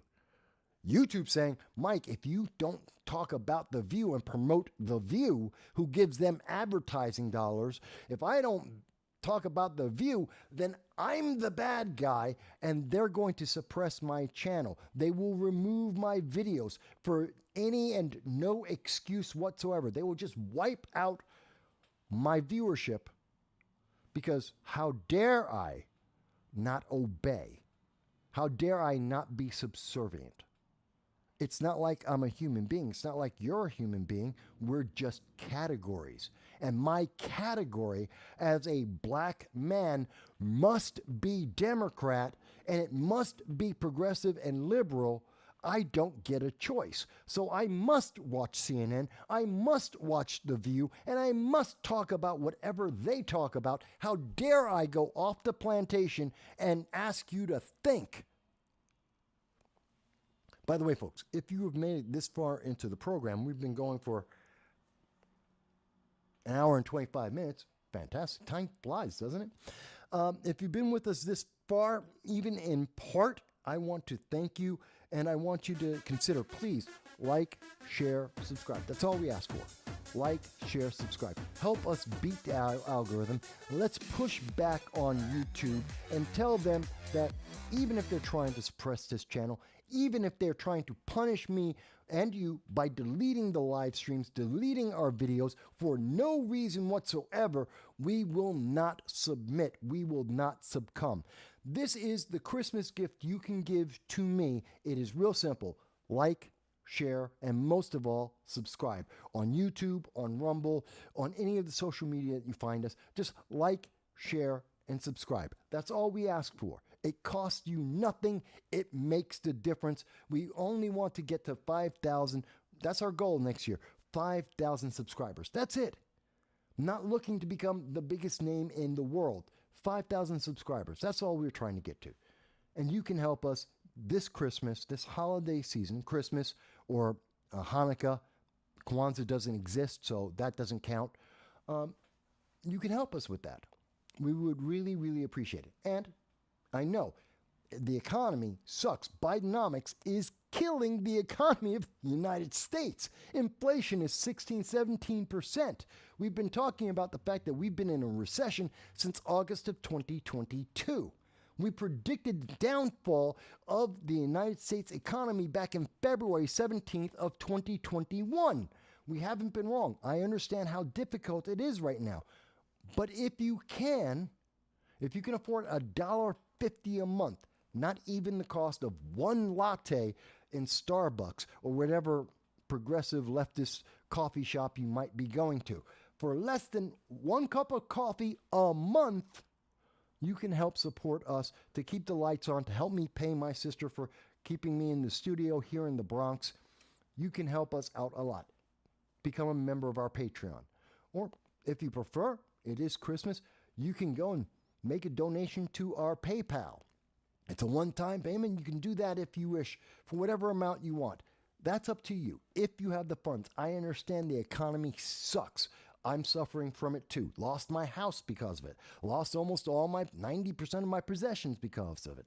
I understand exactly how difficult this economy is for you, because it's that difficult, if not more, for me. But if you can, we would appreciate it. But again, ultimately, all we ask for is like, share, subscribe. We have a comment. I think the comments were delayed a moment by YouTube, but we'll see. Dow says, The View. Ugh. I know. It's embarrassing that this is where YouTube is sunk to, but that's where they go. Dow says, it reminds me that scene from The Music Man. Now, that's a classic movie, and I would recommend it to many people, with the women who sound like fussy chickens. That is funny. That's funny. Dow says, speaking of distractions, the same could be said about the Sexy Senate time. No, I'm getting to that. I'm coming up to Sexy Senate.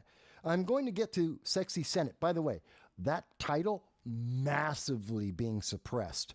It is actually, there are actual restrictions on YouTube, on most of social media, as well as a news media blackout talking about sex in the Senate. I will be talking about that in just a moment. But Dow goes on to say, the only attention it needs to have is a few seconds to affirm that the government has no room to be morally sanctimonious. I agree with you. And when we're going to talk about that in a little bit, because I am finishing up with Europe and I'm coming to the domestic United States. That's one of our top stories to talk about. Dow goes on to say, then we need to move on to the real issues: economy, corruption, and the rise of authoritarianism ripping liberty from us. Well, I agree with all of that, and that's all connected. In fact, all of that is in the story of what's happening with the Senate. So I am coming up on that. I did not forget. But I think it's important to understand the status of what's happening around the world, as well as being able to understand what's happening here in America. Because I want you to understand, folks, how bad the plight is. What's the real status of all of this? I want you to understand. This is how deep the indoctrination has become, as you can see here. And this is coming from, what is this? Is this Newsweek? No, this is the New York Post. And what are they talking about? We now have a polling that 18 to 24-year-olds, this is really crazy. They think that the answer to the problems facing the world, the answer to Hamas, which is going into Europe and trying to kill people, to genocide them in Europe. And I guarantee you, if they're doing it in Europe, again, they're in the United States, open border policy. They're in New York City, overrun by illegal aliens. They are here. And 18 to 24-year-olds who have been convinced by our colleges like Harvard, like University of Pennsylvania, like MIT or Cornell University or Cooper Union, they have been convinced that Hamas must be the good guy because they're small. Doesn't matter that they're genocidal. And the kids today now believe that the answer is just give them Israel, which is effectively saying genocide Israel. This is what the poll is. This is the effect of having CRT, intersectional politics, progressive ideology in our schools and on our movies, in all of our media, pushing this message. They are willing to genocide an entire nation, an entire people. Because according to modern progressive ideology, because they are a small group of people, they are higher on the equity scale, therefore they're closer to human than the Israelis, and therefore Israel loses. Think about this. This is insane. I mean, they go through some of the stats on this in the article, talking about how insane these students are. And we're talking about 60% of these students are willing to kill the people of Israel in America. Now, this is a Harvard poll, so the poll may very well be skewed, because we know Harvard is skewed. We know that Harvard, it has no problem with anti-Semitism from the seat of the president all the way down to the student body. We know anti-Semitism is alive and well in Harvard, and these are supposed to be our future leaders. So that means people graduating from Harvard are being well indoctrinated to accept and promote anti-Semitism. And if you're willing to be anti-Semite, you're willing to kill anyone. If you're willing to genocide any one people, what's the difference? You'll genocide any and all people. So be afraid. And they have convinced 60%. This is a huge, important number to understand, that this is the status of what is happening here in America. Oops, wait a minute. So this is very important for us to understand how deep the problem is getting. And again, the link is in the description, so you will be able to see this for yourself. But now we're talking about the United States. We're getting close, and we're going to be coming up on, hang on a second.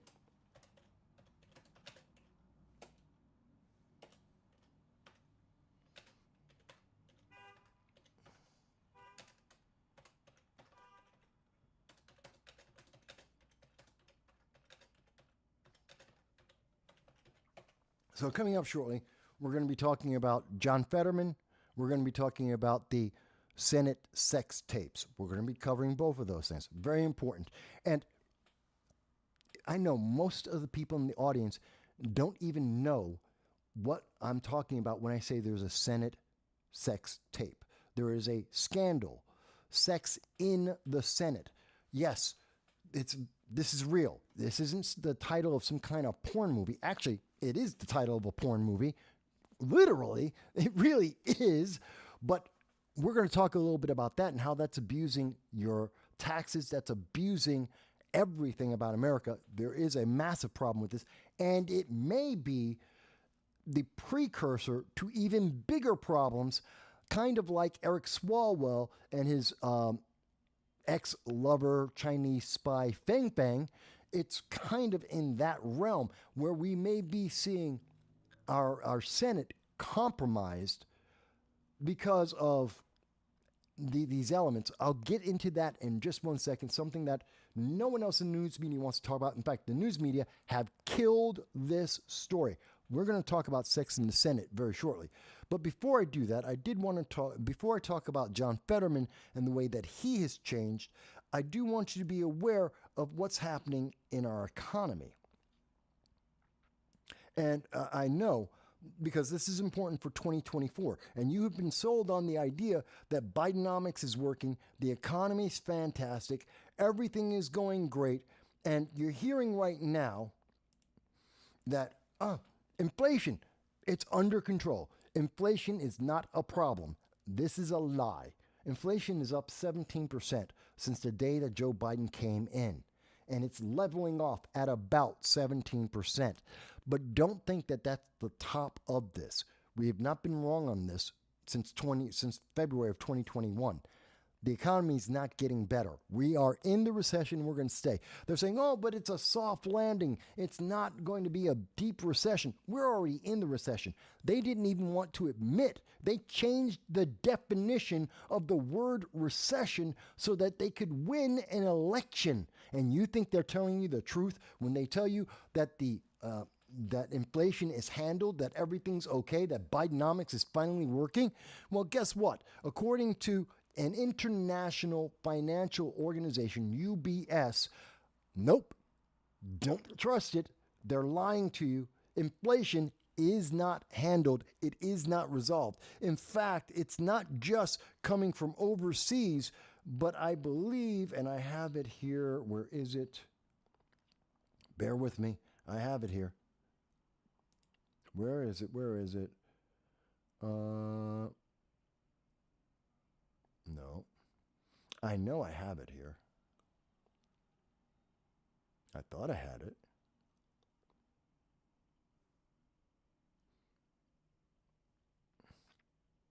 It's breaking news. It just came out. I have like 50 stories, 50 news stories here. Well over 50 news stories here. And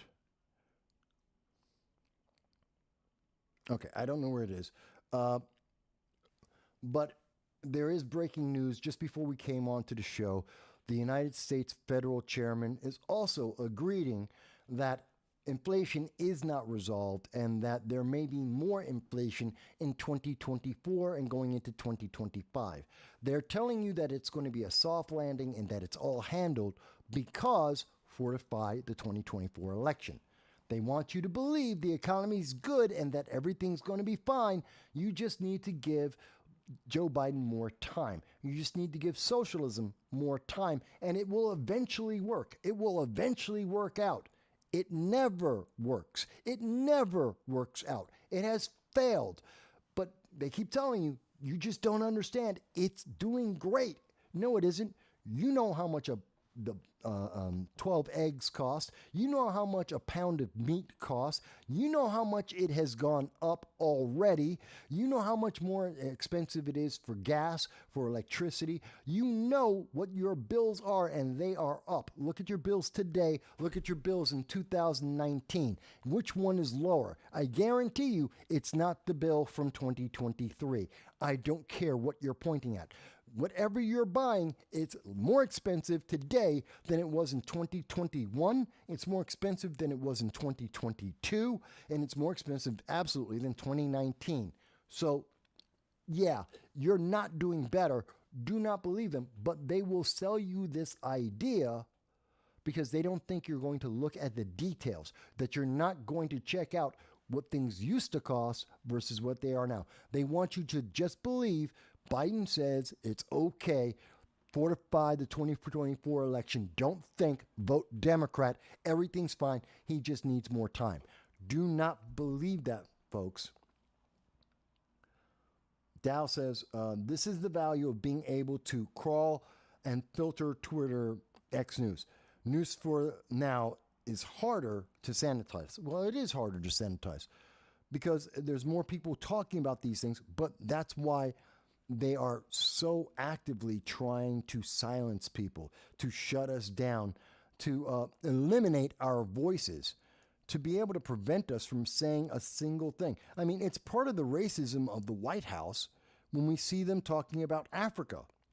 I mean, this is the African News Agency. This is mainstream news media. This is MSNBC. Okay? I can't play the audio on this, otherwise the entire channel will get blocked. But this is from MSNBC. This is the sensationalism that we are seeing in our news media right now. MSNBC. Oh, Donald Trump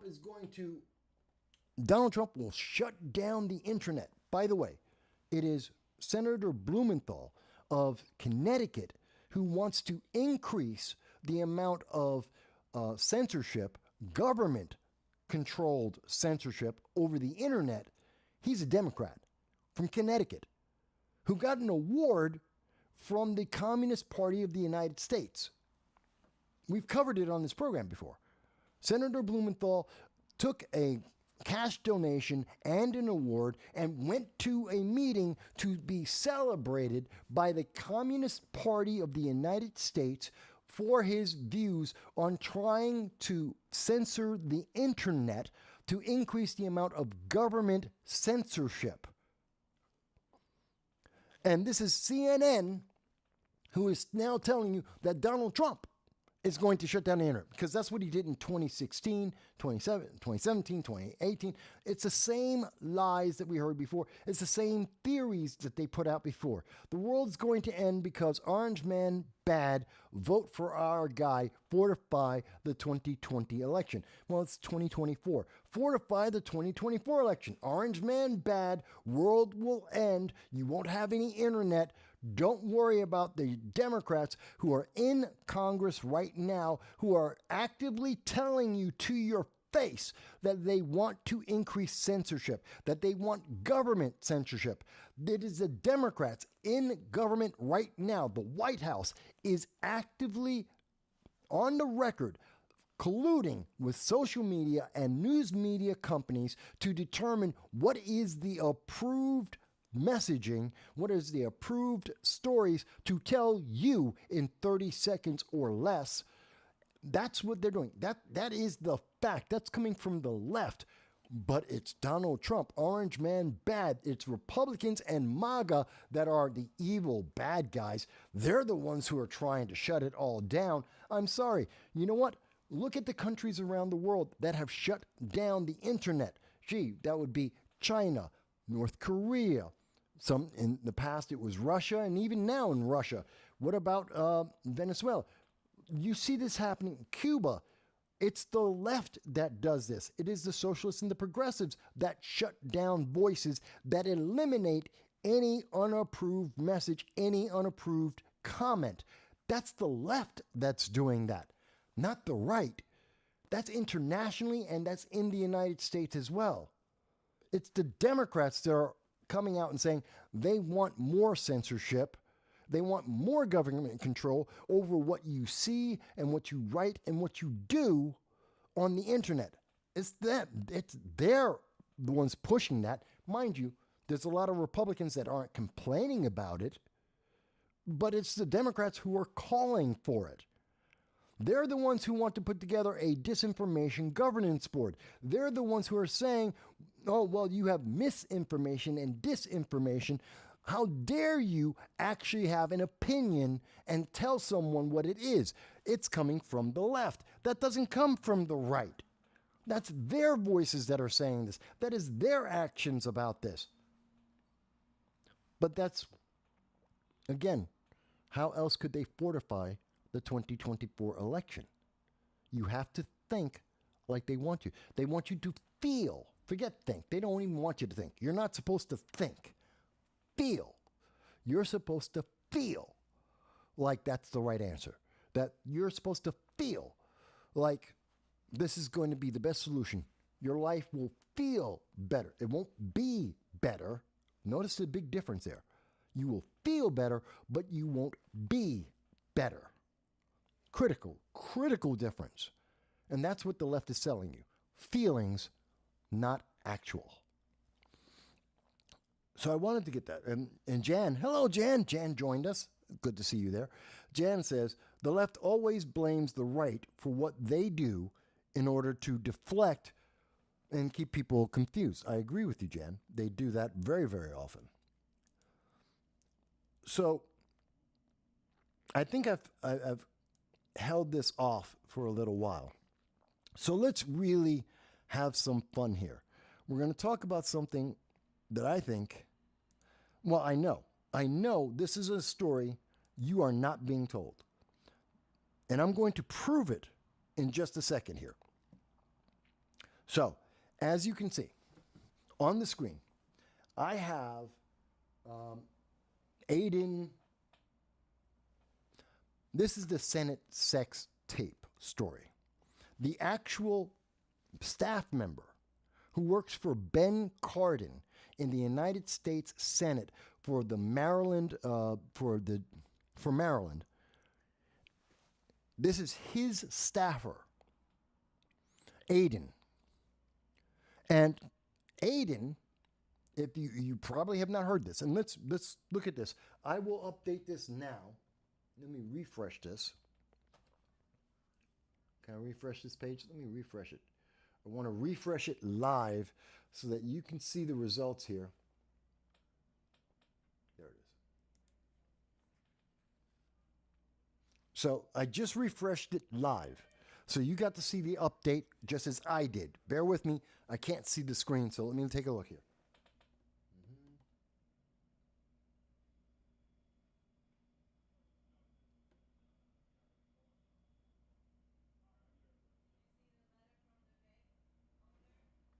So what you see is you don't see a single story from NBC, CBS, ABC, MSN, CNN. There is, to their credit, there is one article from the Daily Beast, which is an extreme far left news agency. But other than that, mainstream news media did not touch this. How about if we change the title? Let's change it. Let's change it here. And I'm doing this live with you guys so that you can see it here. Let's go with Senate sex tape.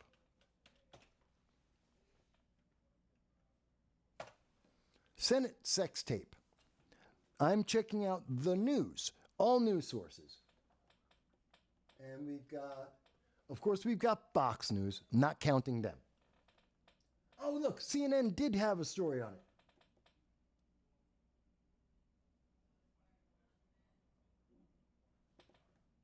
Newsweek did finally come out with a story on it.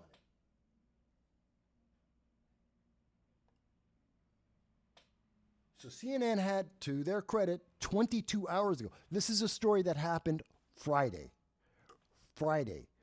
22 hours ago, CNN finally decided to cover the story. 5 hours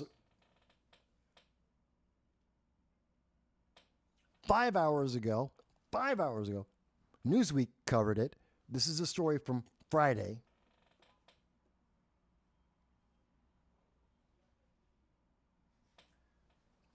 And mind you, I can't see the screen. It's small for me, so I can't see it. But from what I'm seeing, two, CNN and Newsweek are the only left-leaning news media companies that are talking about sex in the Senate. That's it. And they barely covered it, and they just got to it. This is something that's been talked about since Friday night. The news broke Friday night. This is how deep the suppression has been on this story. How much they are trying to hide this from you. In fact, to get the best, one of the better news sources talking about this, you got to go overseas. I mean, this is international news. This is serious news. Oh, hang on. Come on. Where is it? There we go. So you got to go over. In this case, this is the Daily Mail. Come on. What is it? Oh, there. What are they doing? There it is. Whoa. My computer's just acting up. I apologize about that. So you got to go to the Daily Mail. You've got to go over to the United Kingdom. Why am I getting this? No, I don't want. What is that? To find out that a staffer for a member of Congress, Ben Cardin's staffer, was fired because he was doing gay porn in the United States Senate. Okay? And he may be held on, he committed crimes. They're like, oh, he may be charged, he may face criminal charges. He committed crimes. There are many crimes that he committed on this. He abused taxpayer funding. He abused his political power. He was trespassing. We know how big Democrats are about trespassing. He was trespassing in the Senate. Oh my God, he was preventing other members of Congress from being able to use their offices and their facilities, and he was abusing the right to use those facilities. So that would be obstruction of justice, according to the left. So he committed insurrection so that he could have a gay sex tape. This is insane. This is crazy, folks. Let's think about this. You have to go overseas to be able to find out. And let me show you even more. Come on, if my computer will just keep up with me here. So again, whoops. Oh God, I hate my computer. My computer hates me right now. Come on. My entire screen just went black. I can't see anything. My entire computer screen just went black. So I have no idea what you guys are seeing right now because I can't see anything. I hate my computer. I hate my life. There it is. Okay. Sorry about that. My computer likes to freak out sometimes. Again, I'm one man doing this whole thing. Okay? Again, there isn't this is the thing. Oops. Here I am. Come on. Give me there it is. So, here's the thing. There it is. So this kid, who's 24, decided to go into the Senate and film a gay porn, and he looked directly into the camera so everyone could see his face and know it was him having gay sex, gay porn in the Senate. Let me be very clear. I don't care that he's gay. I don't care that he's having gay sex. That's his life. I could care less. Got nothing to do with me. That's his life. Let him live it. He's got everyone's adult and consenting. I don't care. He could have gay sex all day long. I could care less. I do care that he's having his gay porn fantasy lived out in the Senate. That's the public's property. He vandalized public property. So that's a problem. 2, it cost us money.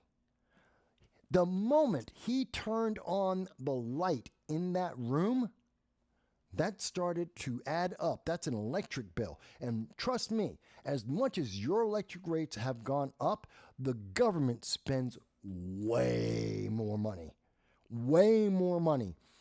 for running the electricity, having that room occupied. Security, since he had to have control of that room, he had to have security. We had to have security guards, which cost us even more than electricity, stupid amounts of money that we pay for the Capitol Police to protect that room so that no one would walk in while he was having his gay porn filmed. God knows the sanitation costs of what it's going to cost. Our government pays ridiculous amounts of money for everything. I mean, we have ashtrays that cost $500. Do you have any idea what it's going to cost to remove, what do they call it? When you get rid of the germs, when you kill the germs, to clean that room, to hermetically clean the room from his gay porn. Do you know how much that bill is going to be for the United States government? They're going to pay 3 times as much as whatever it would normally cost for any other room, for any other business. 3 times as much. And it'll take us 4 times as long, and unions will charge us forever for it. This is your bill. This is money that is being wasted because a guy decided he wanted to have gay porn. He wanted to make a gay porn in the Senate. And that's just the start of the problems with this. Let me see here.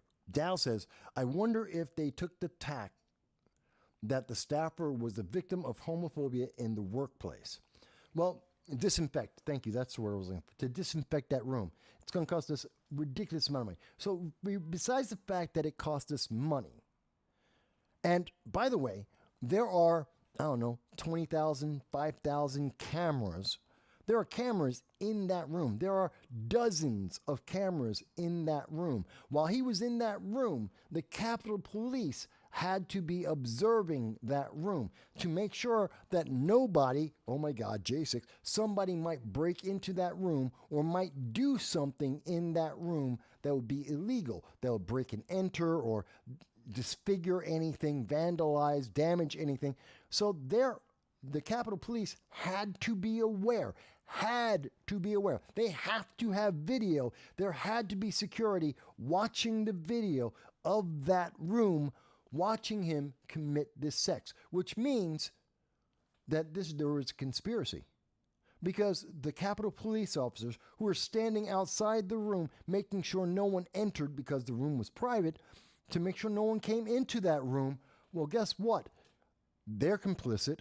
The security that was watching on the camera, watching that room, making sure nothing was destroyed or damaged, well, they're complicit. So that sounds like a conspiracy, or maybe they were bribed, which means our Capitol Police are capable of being bribed, potentially, so that this gay porn could be filmed. Or they were conspirators. Maybe they were involved in this. They knew it was going to happen, and they helped to arrange it, which means they're corrupt. So this is a matter of corruption as well as income. And the problems only keep multiplying from here. I haven't even gotten to the biggest problem. Besides the fact that it is immoral, and look, I understand. People have their fetishes. I don't care. I know people like to have sex out in the woods. They have sex in their cars. They have sex in bathrooms, in restaurants, or wherever. I know that happens. I'm not a prude. I understand people have whatever urges or whatever fetishes and things happen. I get it. But there's certain levels of decorum. There's certain levels of limits. I mean, it's the same thing as Bill Clinton having sex in the Oval Office. I'm sorry, have some kind of restraint. And if you can't have restraint, at least in not having sex in the Oval Office, you can't have the restraint not to have sex in the Senate itself. Can we trust you? These are members of Congress that are dealing with secret documentation. They're dealing with documents about deals with other nations, with different states, with different political party members. Can we trust this person? If this person can't restrain their urges, then what can we trust them with? Think about all the things they had access to. And think of all the things they could have screwed up, other people they could have got access to. And by the way, while you're thinking about that, I'm going to get to the next big problem, and this is why the news media doesn't want to talk about this. Besides the fact that he's gay, which means he's protected, and that means that gay people cannot say anything negative. We can't say anything negative about anyone who's LGBT. Nope. They are protected. Everything they do is perfect and angelic. I'm sorry, they're human beings. Again, the only reason why you would think that is if you don't think of them as human beings. Human beings are imperfect. Human beings make mistakes. They are failures. But if you look at modern media, well, then women are always the heroes in all the movies. They're always misunderstood. They're always superhuman. They're always perfect and correct. What is the saying that we hear? Believe all women under all circumstances. That's what Kamala said. That's not a human being. Human beings can have faults. Human beings can be wrong. And if you're telling me they're perfect and they can't be wrong, and I cannot point out any of their obvious failures, it's not because I'm a homophobe. It's because you don't believe they're a human being. Because human beings make mistakes. Human beings do stupid things. Human beings can be villains and bad guys and get it wrong. And it's not because, like Davies said on the BBC and Doctor Who, it's not because of some kind of artificial thing like, oh, you're in a wheelchair, so you must be a bad guy, that no one ever thought. No one has ever thought that. But no, I'm talking about the reality. There are good and bad people in the world, in our lives. And it doesn't matter what color, it doesn't matter what sex or sexual preference, it doesn't matter what the color of their skin is. Human beings, some of them are good, some of them are bad, some of them are just stupid. And if we're not allowed to speak about that, then you're not looking at them as human beings. You're looking at them as objects, as categories, as part of a list on equity. And that means you don't value human beings. If you're going to tell me that I'm a homophobe because I'm bringing this up and saying that this guy was wrong and that there is a problem in our government, and you're saying, well, that's homophobic. No, then you just don't value people. Because I don't care if he's LGB. Doesn't matter to me. Because it doesn't change. I'd say the same thing about straight people. If there was a video, a sex tape of straight sex in the exact same room, under the exact same circumstances, I would say they would need to be fired too. Even if it's a woman, even if it's a man. I don't care. I don't care if it's lesbian sex or straight sex. It doesn't matter. Because the problem is this person who has a lack of self-discipline, who has access to secret and confidential and critical information and documentation. They have a lack of trust. They have a lack of capability. They are a danger to our nation. And here's the biggest part of that. And give me a second. And yes, Lynn, he worked for Ben Cardin, who's out of Maryland. So I know, and Lynn, I understand. You haven't heard about this story? Because the mainstream media is burying this story. This story won't exist by Monday afternoon. At lunchtime, this will never be spoken about again. They are killing this news story. They've been killing it since Friday when it first came out. It took Newsweek, it took the mainstream news media until late Saturday night to finally start to report about this when the kid got fired. When Aiden got fired, that's the only thing. They came out and said, oh, Stafford got fired because of his dalliances, his actions, inappropriate actions in the Senate, and they killed the story. It is less than 30 seconds. They are killing the story because they don't want you to think about the implications this means. how bad this is for the country. Besides wasting your money, besides the abuse of power, these are all crimes he can be charged with. Wasting the public's money, abuse of his power, defacing and vandalizing public property. These are all problems that he can be charged with. But the big thing that the mainstream news media does not want the public to think about in this sex scandal, here it goes. It's, what if he's just the proof of concept? Follow me here, folks. I think I have this on, and I put this into a tweet. And if you'll bear with me, I want to pull up that tweet. Where is it? Do I have it here? No. Bear with me. I'm pretty sure I have it. Of course, I can't find it. All right. I've got so many things I can't find it. But I put out a tweet, an X, whatever they call it now, about this. And here's my theory, or here's a question. What if Aiden, Mr. 24-year-old, he calls himself a twink, he goes, what if he's just an example? What if there is a spy or a political organization? Maybe it's Antifa. Maybe it could be the Democratic Socialists of America. Maybe it's Russia or Iran or China. I don't know. It could be any of them. It could be all of them.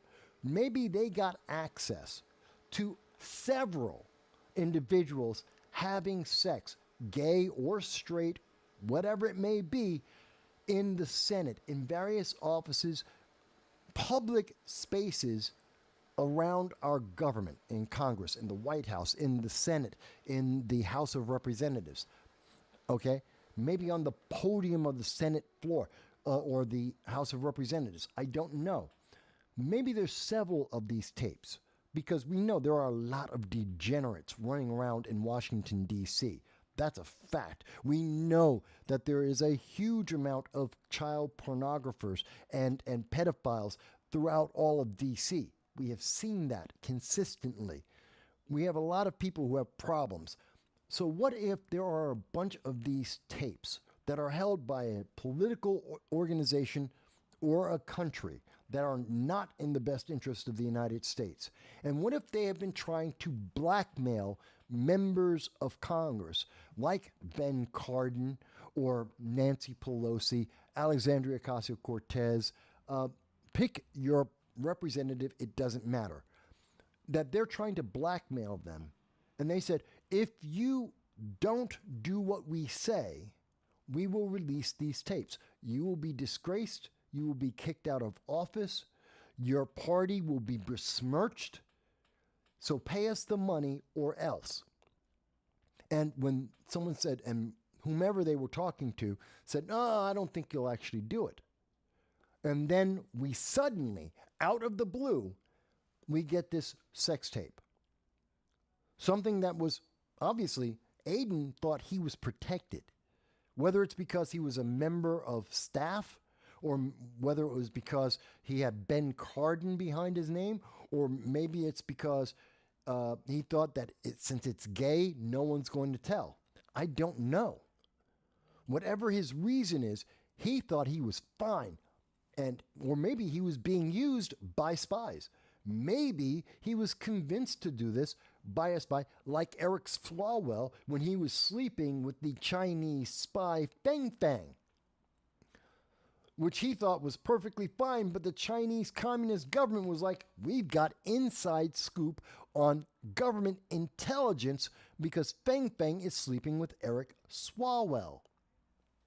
Pillow talk. I mean, they've been doing that since Mata Hari. And if you don't know who Mata Hari is, look up the name, World War I, one of the greatest spies ever. And so that's Feng Feng. How do we know that this isn't the same situation? That some spy, because spies can be gay just like they can be straight. They're not all like James Bond. They can be gay too.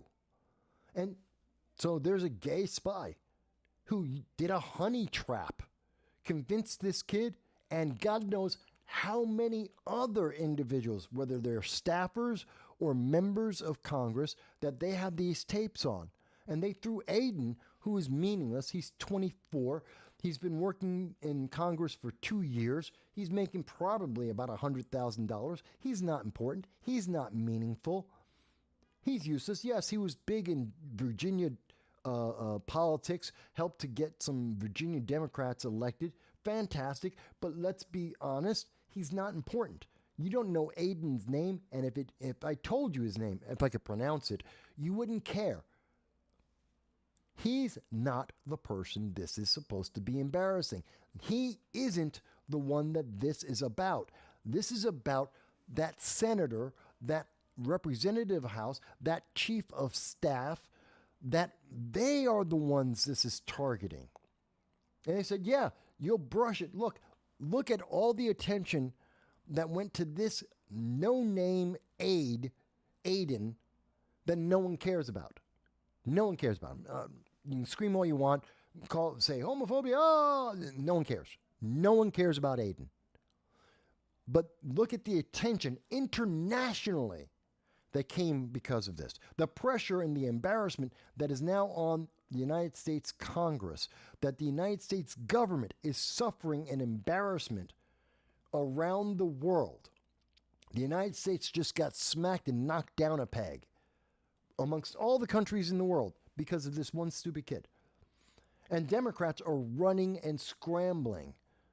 Maryland Democrats especially are running and scrambling, trying to hide this story, to suppress it so that they can fortify the 2024 election. Imagine he wasn't the target, that this was done to target someone else.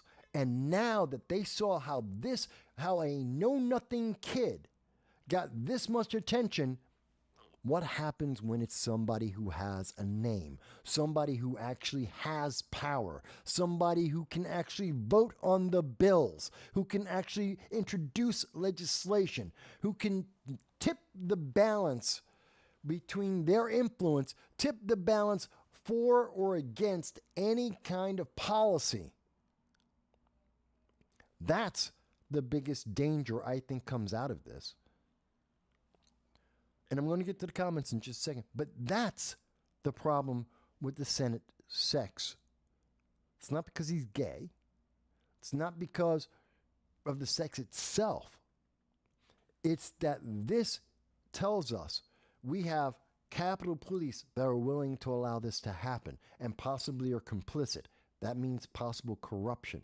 We have individuals who think it's perfectly okay to abuse power and taxpayer funds for their enjoyment, and or because they are being controlled by spies or political organizations.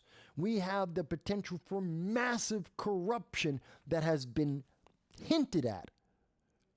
And we have politicians who are running scared, possibly because they're worried about their ability to get reelected, because this is salacious at the very least. It is immoral at the absolute honesty of it. It's totally immoral. It's inexcusable. But more importantly, it may lead us to look at other individuals who are in the same exact boat. And the news media doesn't want to talk about that kind of corruption. They don't want us to think about that kind of corruption in the United States affecting each and every one of our lives. And I think we absolutely must think about that we absolutely must talk about it. Because it's not about the good, whether it's gay porn or not. It's about corruption. Both moral corruption that says it's okay to abuse the power that our government has, as well as the corruption of influence by outside organizations on our government. Does that make sense, folks? Whether or not you agree with me, that's a different question. Do you understand where my concern comes from? Do you understand why? Let's find out. Let me go to the comments. So, and Lynn, now I think, Lynn, you may understand. And by the way, thank you, Lynn, for joining us today. Maybe now you can understand why they have been suppressing this story, why all of the left-leaning and almost all the major news media have completely ignored this story and have not touched it. They do not want to go anywhere near it because then they might touch upon the fact that there is massive corruption at the heart of our government. Dow says, who was the person who was with Aiden? Because that partner, the other person in the video, has not been identified. I don't know. They haven't mentioned them. But again, that's part of my fear that this could be it could be an agent of another government. It could be an individual who's part of a political faction that is seeking to have favor to try and use Aiden to gain influence, either with Ben Cardin or other members, I don't know, other people in the Senate or in the House of Representatives, that they're trying to use this. So it is important who that is, but we will never know. It's kind of like who brought the cocaine into the White House. We all assumed that it was Hunter Biden, but it could have been someone else. We'll never know because they're killing the story. No one's going to cover it. The news media circled the wagons. They said, this is verboten. It's not to be touched. The international media will forget about it eventually. But in the United States, we don't want to talk about this. We don't want the American people to know this ever happened. Almost immediately from Friday night, they were silencing this everywhere. Literally, by Monday at lunchtime, this story will be dead. It doesn't matter if the other person in the video, they could be a spy that answers directly to Putin, an internationally known head of the Russian FSB, which would be similar to the KGB, which is the analog of the FBI, could be their leader. Could be the leader of the FSB. And it wouldn't matter. You will not hear this story. It could be the son of the Ayatollah Khomeini. It could be the leader of Hamas in that sex tape. And the news media has said they're not going to talk about this. Doesn't matter who it is. They want this story dead. Dow says, I thought for sure that you were alluding to the idea that the public might be speculating it was the senator himself. It could be. Well, no, I doubt it's the Senator Ben Cardin himself. One, Ben Cardin is 80, although Aiden has said in social media that he likes older men. Hey, that's his kink, whatever. That's how he's 24. He can like older, younger, I don't care. That's on him. So I know a lot of people are going, he likes older men, gay sex, it's a scandal. Could be Ben Cardin. He's 80, abuse of power, could be. But if it was, trust me, everybody's been looking through that tape for various reasons. People have been looking over that tape. I'm not. But other people have been looking at the facial recognition as best as they can. If they even thought it was Ben Cardin, someone would be already making the allegation showing the very edited screenshot trying to show the face. I don't think it was Ben Cardin. It could be another member of Congress. It could be another staffer, and they just are immoral and they have no control on their impulses. It could be someone just around in D.C. It could be someone who is a what do you call that? They're influencers in Congress. Lobbyist. It could be a lobbyist. It could be, again, a spy. I don't know. Dow says, that's a pretty good hypothesis, and it is highly probable. And I truly think it is probable, which is part of the reason why I think they're killing the story. Because it is about influence. It is about a bigger realm of influence, of corruption, of individuals who are using sex to get political favors. And he was just the proof of concept.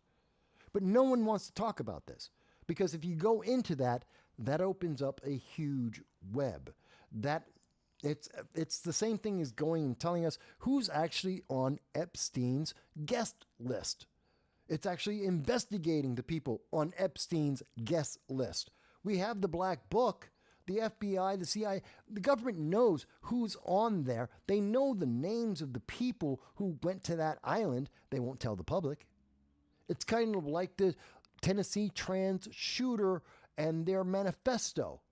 The government has the manifesto. Yes, Steven Crowder was able to verifiably show us a couple of pages of it. And notice that story, dead on arrival. They killed that. They stopped talking about it. We should be talking more about that manifesto. We should be talking about the motivations that led that deranged, insane individual who happened to be trans to go and murder children. Children, 9-year-old children. We should be talking about this and saying, what is it that this person wrote that led them to think that it was okay to kill children? No, instead the story's dead. Why? It's not politically advantageous. It will not motivate you to vote for a Democrat in 2024. Kill the story. Same thing here. The more we look into it, and there are levels there is corruption here. Whether that corruption begins and ends with the Capitol Police, who will investigate themselves, won't tell you about it.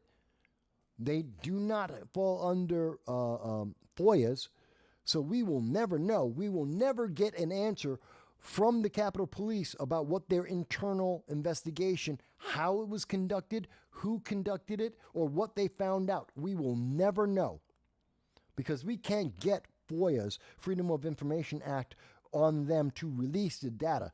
They will never tell us. This is going to be swept under, it is already being swept under a rug.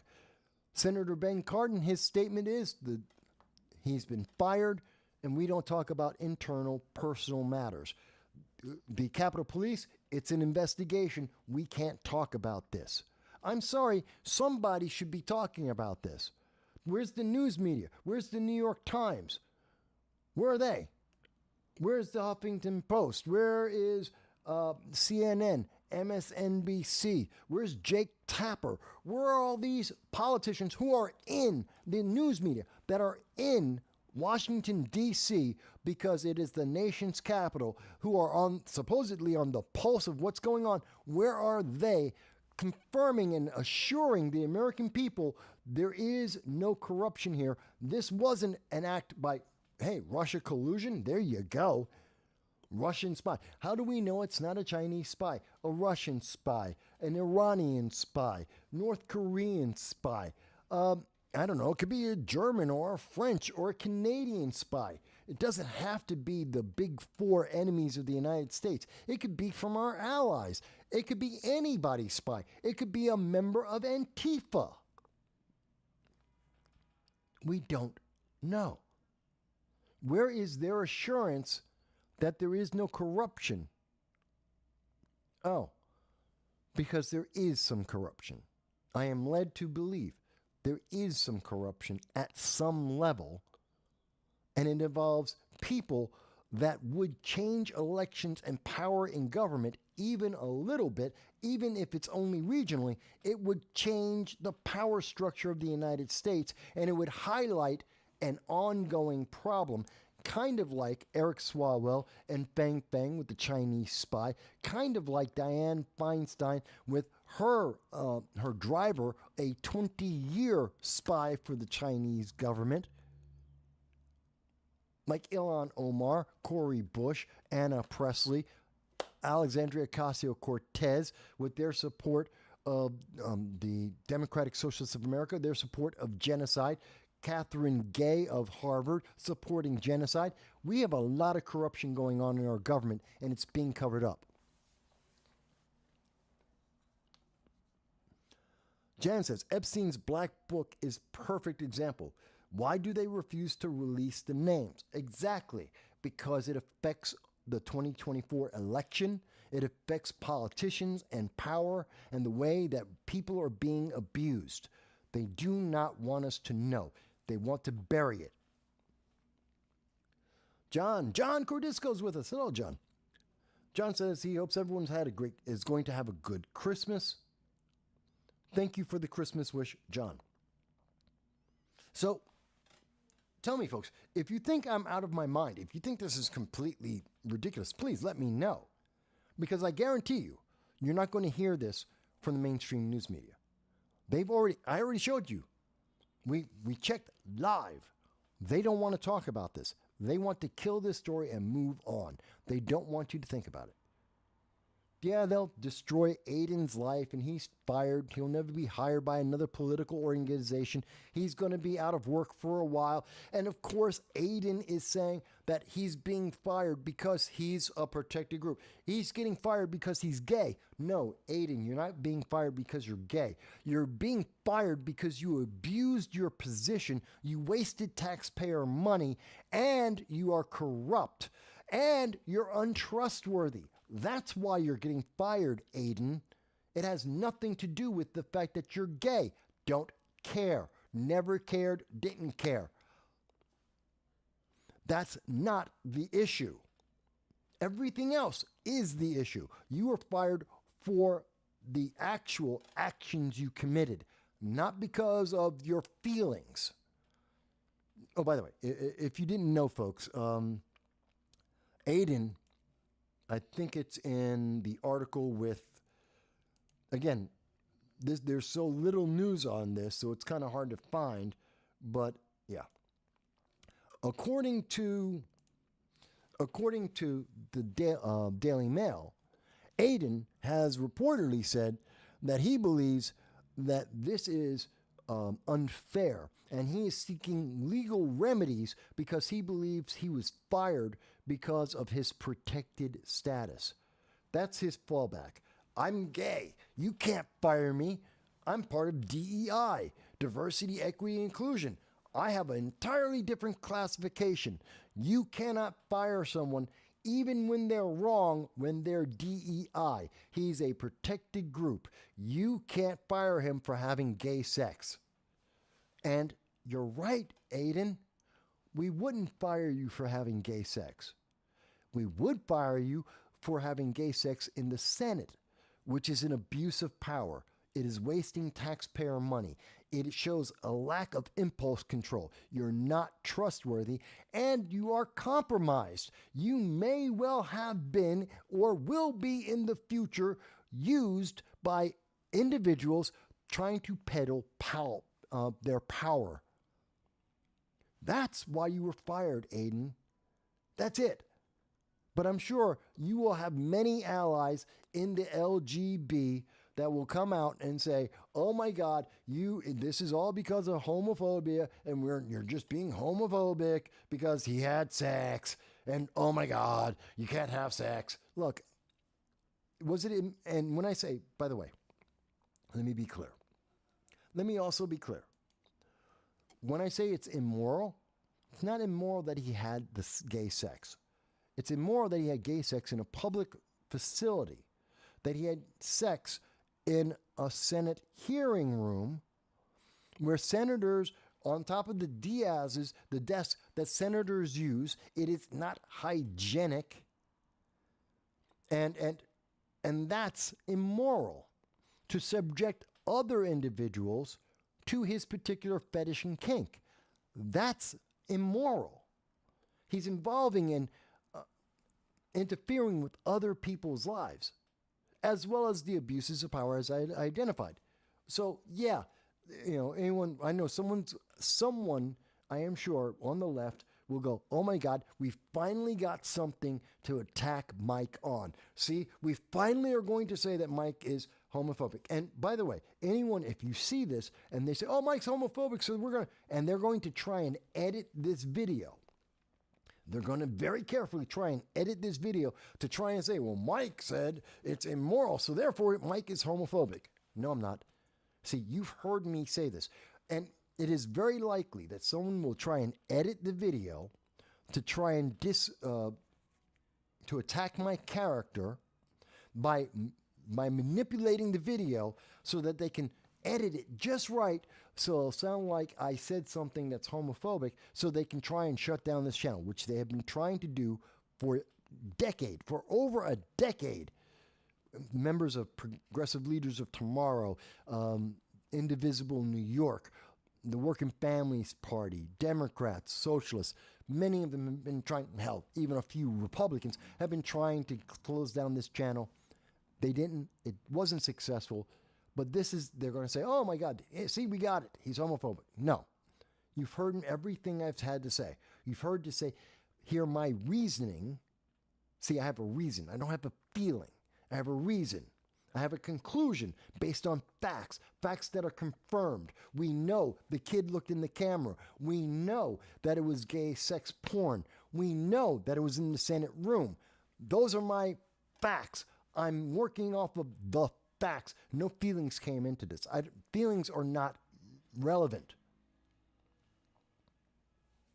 You can feel however you want to feel about this. You can feel like gay sex is great everywhere and anywhere. That's fantastic for you. We're not talking about that. Don't care about your feeling. Don't care about your sexual preference. That's on you. Knock yourself out. Don't care. What we're talking about is corruption. And we should never be denied the opportunity to talk about corruption. Our news media should never be afraid to talk about corruption. And they are. They're terrified. They're running from the story as fast as they can.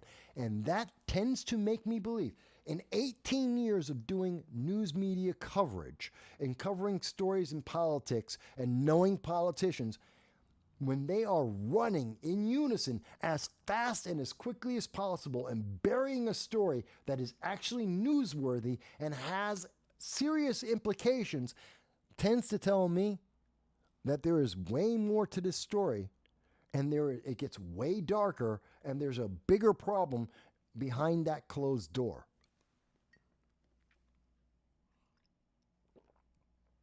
And no, I don't mean in the closet. Come on, folks. Not in the closet. I'm talking about, it's an analogy. I'm trying to get you to visualize and understand. Well, don't visualize. Don't visualize everything. I'm trying to get you to see this in the way that the news media doesn't want you to think about it. They do not want you to think. They want you to feel. They want you to feel empathy for Aiden. That's why this story is about Aiden got fired. Don't you feel bad? Aiden got fired for being gay.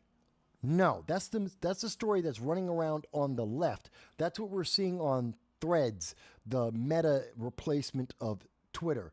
That's what we're seeing on X. We're seeing that coming from the LGB, the political organizations there, not the individuals, but the political organizations. We're seeing this from the intersectionals, that they're saying, well, he got fired because he was gay. No. That is a lie. That is them abusing you. Anyone who tells you that this story is about gay is abusing you. It has nothing to do with gay. Anyone who's focused on that any aspect of gay in this story is abusing you. They're taking advantage of you, either to get you emotionally excited or upset for their political advantage. I could care less. Imagine Aiden as straight. It could be straight sex. Just imagine that it was a straight sex, a blonde or a brunette in heels with all the right curves that a woman would have. It's still the same problem. It's still the exact same problem. And I understand Eric Swalwell will probably come out and defend Aiden because Eric Swalwell is the same problem as Aiden. He's also corrupt. He is also untrustworthy. He is also a problem for the United States government as he is susceptible for influence from spies and other agencies. Fang Fang may come back. Can you imagine that?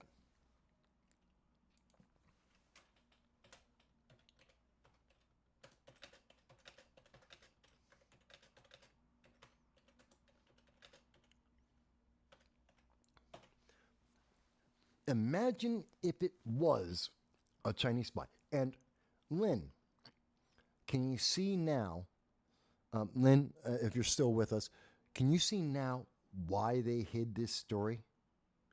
Can everyone see why this is being killed? It's not a conspiracy theory. It's a conclusion based on the facts, looking at our political environment, looking at our government as it exists, looking at the way the Democrats and socialists think and are promoting thought in our colleges, in our high schools, the way that they're pushing intersectionality, the way that they are pushing feelings over facts, and how they are manipulating people. By the way, there's another aspect of this that I think is incredible. There's another aspect of this that we should talk about. Aiden thinks he's the victim here. But what is wrong? What are we doing wrong in this society that Aiden, look, he had sex. Yeah, okay. 24-year-olds have sex in stupid places. It happens. Can't tell you that I didn't have sex in stupid places. I might have been drunk at the time in college. It happens. I'm not trying to be holier than thou. I'm not. Not by a long shot. No one is. We're all human beings. Fantastic. But what is it with this generation that they are so stupid as to, one, not just do something that's dumb or immoral or a mistake, whatever you want to word it as, but to do this and then to videotape it. And then not only to videotape it, but then to identify yourself on the videotape. This is the other thing that ran through my head about this, because it's a statement on our society. It is about the generation that is following after us. He's 24. It's the next generation after me. I'm 56, or about to be 56. So he's like the next generation. This is what we're going to see in our leadership, in companies, and in our government. Aiden is 24 and has been working for 2 years, since he was 22, he's been working in our government. He and his friends are part of the next generation of people who will be running for elected office. And they believe that it is perfectly fine that not only are they going to be stupid, which I can forgive, but they're going to videotape their stupidity, and they are going to identify themselves beyond a shadow of doubt about their stupidity. Jamal, what is his name? Jamal Williams. Was it Jamal? Who pulled the Jamal Bowman. At least Jamal Bowman had the wherewithal to not look directly into the camera that he knew was there in the Capitol as he pulled the fire alarm. At least he didn't look dead into the camera, and as he pulled it and just looked at people to say, yes, here I am. This is me breaking the law, breaking ethics, by committing ethics violations of the Congress, interrupting the flow and operation of our government, which is what Jamal Bowman did. And that's why he was correctly cited and punished by the Congress, because he's a criminal. Jamal Bowman is a criminal.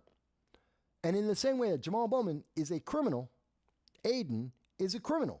Again, I'm not using his last name because I don't even try and pronounce it. But Aiden's a criminal. But unlike Jamal Bowman, Aiden made it a specific point to identify himself. He made it a specific point to record himself. He made it a specific point to share that with other individuals on a network that absolutely somebody was going to, everyone on that network had access to that video. And eventually somebody, somewhere down the line, whether it was now, and thank God they found him now, because imagine that it is a spy, and imagine he became like Eric Swalwell. He worked as an aide, and then he worked his way at Ben Cardin, gets out, and Now Aiden decides he wants to run for elected office, and he gets into elected office, and now someone decided to try and blackmail him based on this video they had from when he was 24 doing stupid crap in the Senate. Thank God they caught him now. Thank God they threw him out the window, which means Aiden probably had no future in politics, if I am correct, and he is being used as a proof of concept to blackmail someone else. And thank God that he's expendable, and obviously no one thought that he was going to ever get to elected office, which is why they're picking on Aiden. Aiden, you had no political career. Otherwise, this wouldn't have happened to you. You would have been politically protected more than they're trying to protect him already. But what does it say about our generations? Jason says, I don't think they would care. Maybe you're right. Maybe, I don't know, maybe I'm an old man. I'm not a prude. I don't think I'm that outside the norm on this. I really don't.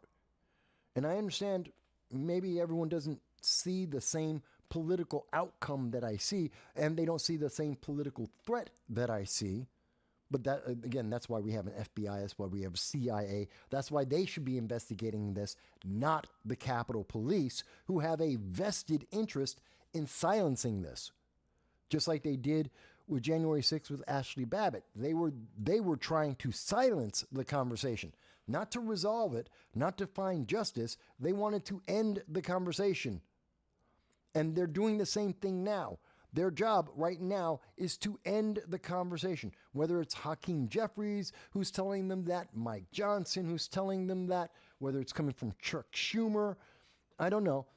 But they're all the wagons have circled, and news media is running from the story. They're terrified of this. Social media has been trying to edit and suppress this.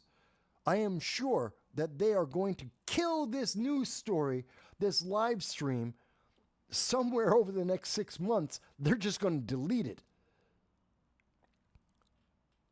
And because they don't want this. They don't want to see this in the 2024 election cycle. They want this dead.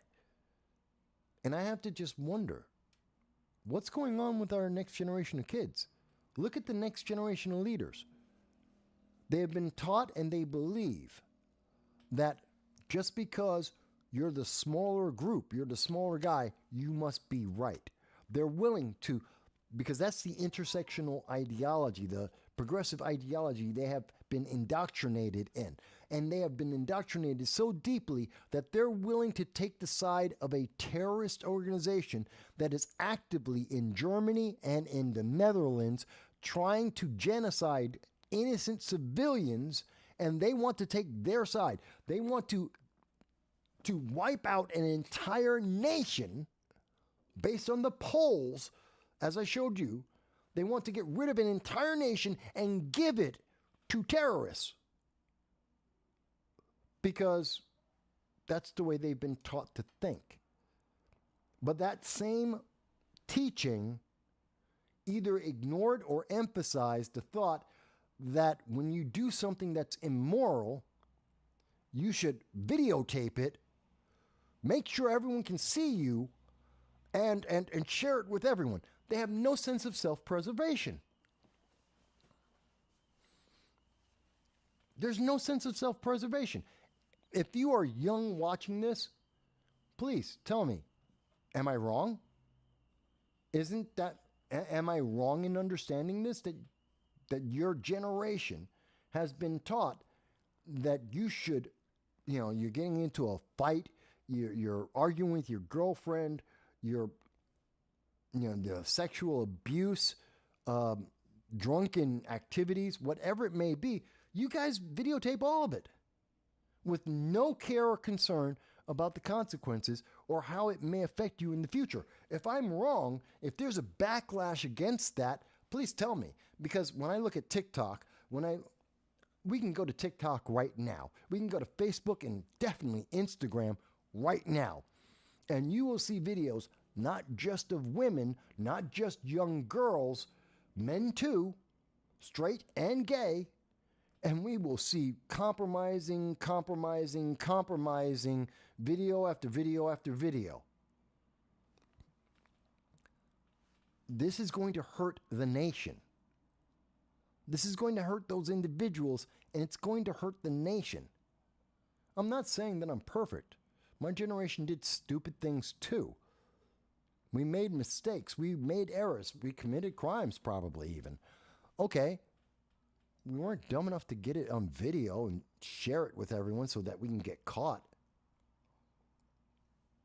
I mean, I'm glad that I'm glad that many of these idiots, like the mass shooters and such, they're videotaping this stuff so we can catch them and we can throw them in jail for the rest of their lives. I'm glad that they're that stupid, but at the same time, the message that is going out to the rest of the world, Americans are immoral. They have no understanding of consequences, that we're weak, that we're so narcissistic that as long as you play to the narcissism, you can get away with anything. You can manipulate, just emotionally manipulate the entire generation and get anything you want. Jason says,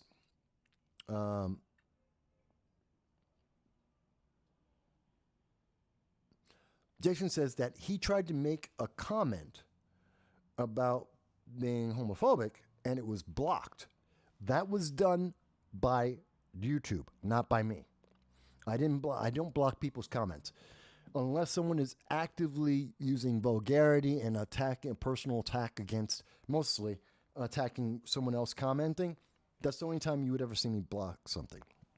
I don't want anyone to personally attack each other as you make comments, whether you like or dislike the comments. And people attack me on a regular basis. It happens. So that's YouTube, which makes me again believe they're going to eliminate this video. Please watch this video while you can, because they're probably going to delete it.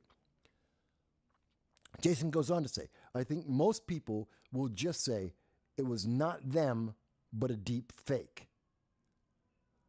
It's one of the advantages of AI existing today. Is that the thing? Is that going to be the answer in the future now? Everything that's done, everything that's stupid, everything we get on video, it wasn't me. It was an AI. Someone did an AI fake of me. Deep fake. I didn't do it. Are we really? That's the level of a lack of accountability for our next several generations. I didn't do it. It was an AI. That's sad. That is sad. This is your future. Look, folks, you can disagree with me all you want. There's a concern here. There is a deep and serious concern for our future. If Jason is right, and the answer is, it wasn't me, it was an AI. If this kid Aiden is going to have a lawsuit and say, they fired me because I was gay, and that wasn't me on the video, that was an AI. Someone deep faked my face. And assuming that the video isn't a deep fake. Let's assume that, because, maybe it is. He can make that claim. Assuming that it is, this is his answer. This is his excuse. Again, there's always an excuse. There's always, it's not my fault. This is like the mantra of kids coming out of Harvard and the elite schools now. It's not my fault. I'm a good progressive. It's not my fault. It's my parents' fault. It's society's fault. It's the business's fault. It's Congress's fault. It's someone else's fault. It's AI's fault. I am an angel and I have expectations. You cannot hold me responsible for anything. You cannot run a country on that. You can't run a business on that. You can't run a life on that. You have to be accountable. Dow says, AI was asked for a scenario where the death penalty would be warranted to prevent future offenses against people in general. assume anything is possible. To be clear, the AI attempted to make the case in the affirmative. I can't even imagine what the AI would do. Look, we rely too much on AI. We rely too much on electronics. I mean, do you know how many younger people today, they don't know how to cook? I mean, anything. They're used to, okay, they order, especially after 2020. Everything is, I'll just order it online. I'll order someone to bring me food. You're lazy, so lazy. Yes, you can't even go to the store. You can't even go to McDonald's. You just can't walk out the door and go to McDonald's, go to get a pizza. You can't go outside you can't go to the store and get groceries. You have it delivered instead. Oh, okay. That's healthy. That's not isolating yourself. There's no potential future mental issues with that for the nation and society. There's a problem there, folks. And then everything is already cooked. Everything's already made. All you got to do is heat it up. They don't know how to cook. They don't know how to take care of themselves. They're not independent. And other nations are watching this. This is on top of the fact that we have a weak leader in Joe Biden and Kamala Harris. In addition to the progressive movement, which is also destroying the infrastructure of the United States as fast as illegal immigrants are, China, North Korea, Iran, Russia, they're also watching and seeing our kids. They're not volunteering for the military. They're willing to throw our allies under a bus for a terrorist organization, and they can't do anything. You drop one EMP, everyone under the age of 25 is going to be lost. They would not be able to survive 3 days. The overwhelming majority of young Americans, 25 and under, you drop an EMP and take out their cell phones and the computers, the internet, they will die. I truly believe it. Is there anyone who thinks I'm wrong? Do you think I'm wrong? If you happen to be 25 or under and you're watching this, don't be offended. Tell me that you know how to cook. Tell me you know how to start a fire. Tell me you know how to sew. Do you know how to do basic sewing? I'm not telling you that you got to knit a whole jacket. I'm not telling you that you have to be able to make couture fashion. Do you know how to do basic sewing, that you can sew a sock, that you can hem a pair of pants? Do you know how to do that? Do you know how to cook? I mean, not just boil some ramen in some water. No. Do you know how to cook? Basic cooking. And the answer that I have observed, and this is an observation, overwhelmingly, no, you guys don't know how to do that. Can't start a fire. They don't even know how to try to start a fire. Like, there's a dozen different ways that you could start a fire. Their answer is get a lighter. Are you kidding me? Okay, you don't have a lighter. Do you know how to start a fire? Without a lighter, use a match. No. There's no matches. There's no lighters.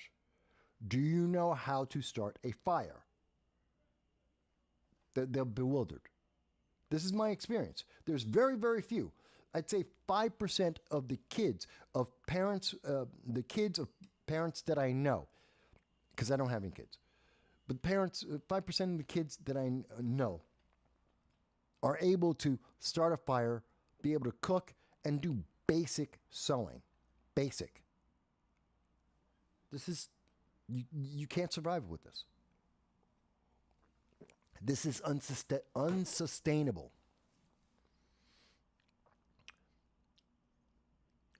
Jason says, as far as the Dem, I would not see them blaming AI, since the act is worn as a badge of honor and courage in their circles.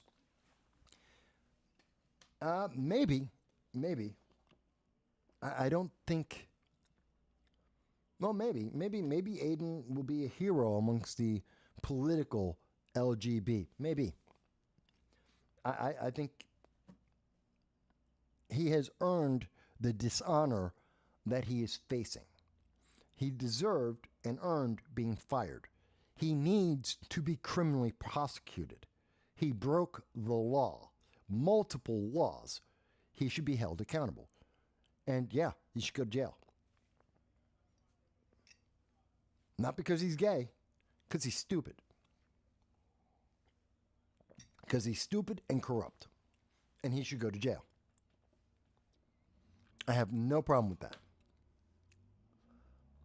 But again, this is a news story you're not going to hear. They're not going to talk about this in the mainstream news media. They have buried this. And Lynn, in the comments, was one of the examples of not hearing this before. I would not be surprised that several people who are in the comments, and let's be clear, my audience is probably more involved and more aware than most people about these kinds of issues, to be honest. You guys are probably some of the most involved individuals when it comes to politics and political news. You're in the top probably five, maybe even top 1% of Americans paying attention to the news. My audience tends to be elite. You're knowledgeable. Most people don't even know. They won't even know that they were denied the ability to know about this. That's sad. Speaking of another story that didn't get the type of attention that it should have, is this. In New York City, and we're seeing this in other cities. This is happening in Chicago. This is happening in Boston. This is happening in Maryland. It's happening throughout California. This is happening across the country. But in particular, in New York, illegal aliens, they love to call them migrants. They're not migrants. They're not asylum refugees. No, they're illegal aliens. They broke the law. They illegally entered America. They're criminals. They're not undocumented. The documents they miss is any authorization to be in America. Let's stop being nice. Stop rewording the facts just so you can feel good. They're criminals. You want to call them criminals? Criminals. Illegal aliens? Same difference.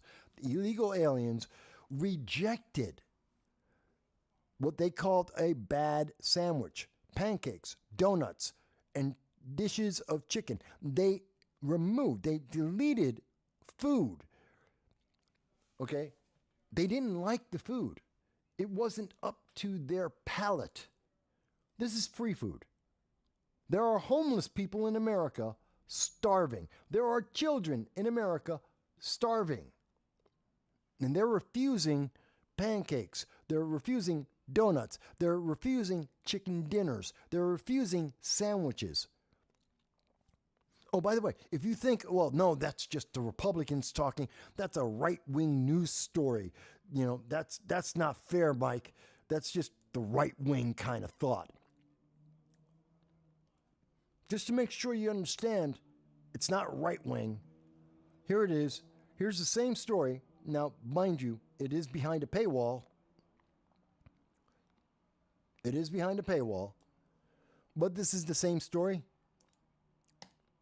That's the New York Times. 5,000 meals. According to the New York Times, I can't show it right now. It's behind a paywall. 5,000 meals were wasted. Now, let's do some simple math. We're talking about 5,000 meals. So at the average in New York City for a very simple lunch is $20 minimum. We're talking $20 minimum. So you're talking about 50,000. You're talking about minimum $100,000. Minimum. Could be more.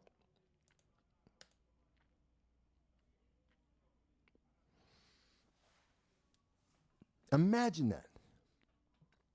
Just think about that, folks. How much money was just wasted? How many meals were thrown away? 5,000 meals at a minimum. 5,000 meals at a minimum. Do you know how many children in New York City alone that could feed? Can you think about how many homeless people, how many homeless veterans, how many moms that were kicked out of shelters so the illegal aliens could be sitting in a 3 or 4-star hotel right now? How many of them, it's raining and 40 degrees in New York right now. How many people are homeless, wet, and wish that they had a donut or a piece of chicken? And by the way, I get it. I've been homeless.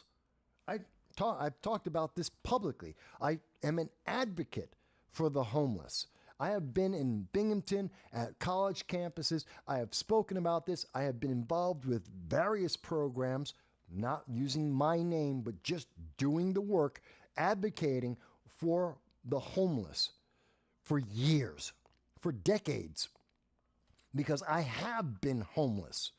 And I know what it's like to sleep on the streets. Mind you, it was in California. Yeah, so the winter wasn't as bad. It only got down to 50, 55. I get it. Still cold enough. It's still sleeping on concrete. It's still fearing for your life because you don't know who that person walking down the street at 0:30 in the morning, you don't know who they are or what they're going to do. Crackheads would still kill you for your one bag of all the clothes and possessions that you had. I understand what it is to be homeless. And I understand that when in the mornings in California, we get out of the church, which is in Hollywood, and in Hollywood, you get out of the strip off of Orange. There's a church right there.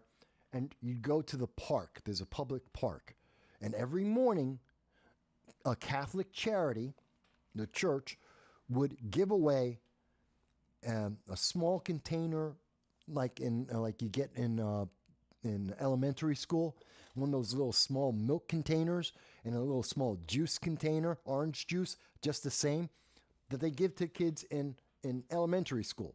And a bologna sandwich, and with like one, maybe 2 strips of bologna and bread and an apple. Sometimes a banana, sometimes a pear. That would be breakfast. I know this. I've lived it. I've had that breakfast. And I ate it. I ate it all. Because some days, that was my entire meal. That was the only meal that I had for an entire day, or sometimes a couple of days, as I slept on the steps of the church, because it was sanctuary. The police couldn't arrest us. They couldn't kick us out. So we had a spot to sleep at with relative safety. It wasn't safe, but it was relatively safe and secure, and somewhere you could sleep from sundown till sunrise without the police harassing you, without anyone else relatively harassing you. And there were problems with that. Oh, yeah, there were. There was a lot of danger, men and women. Dangerous, but less dangerous than just randomly roaming around Hollywood at 4 in the morning. Yeah, I remember those days very, very well. And I remember being hungry. And I would never have denied someone. If someone said, Mike, did you want a donut? Yeah, I do. Yeah, I do. Do you want a chicken sandwich? Yeah, I do. By the way, I am infamous for my dislike of vegetables, all vegetables. I don't care what the vegetable is.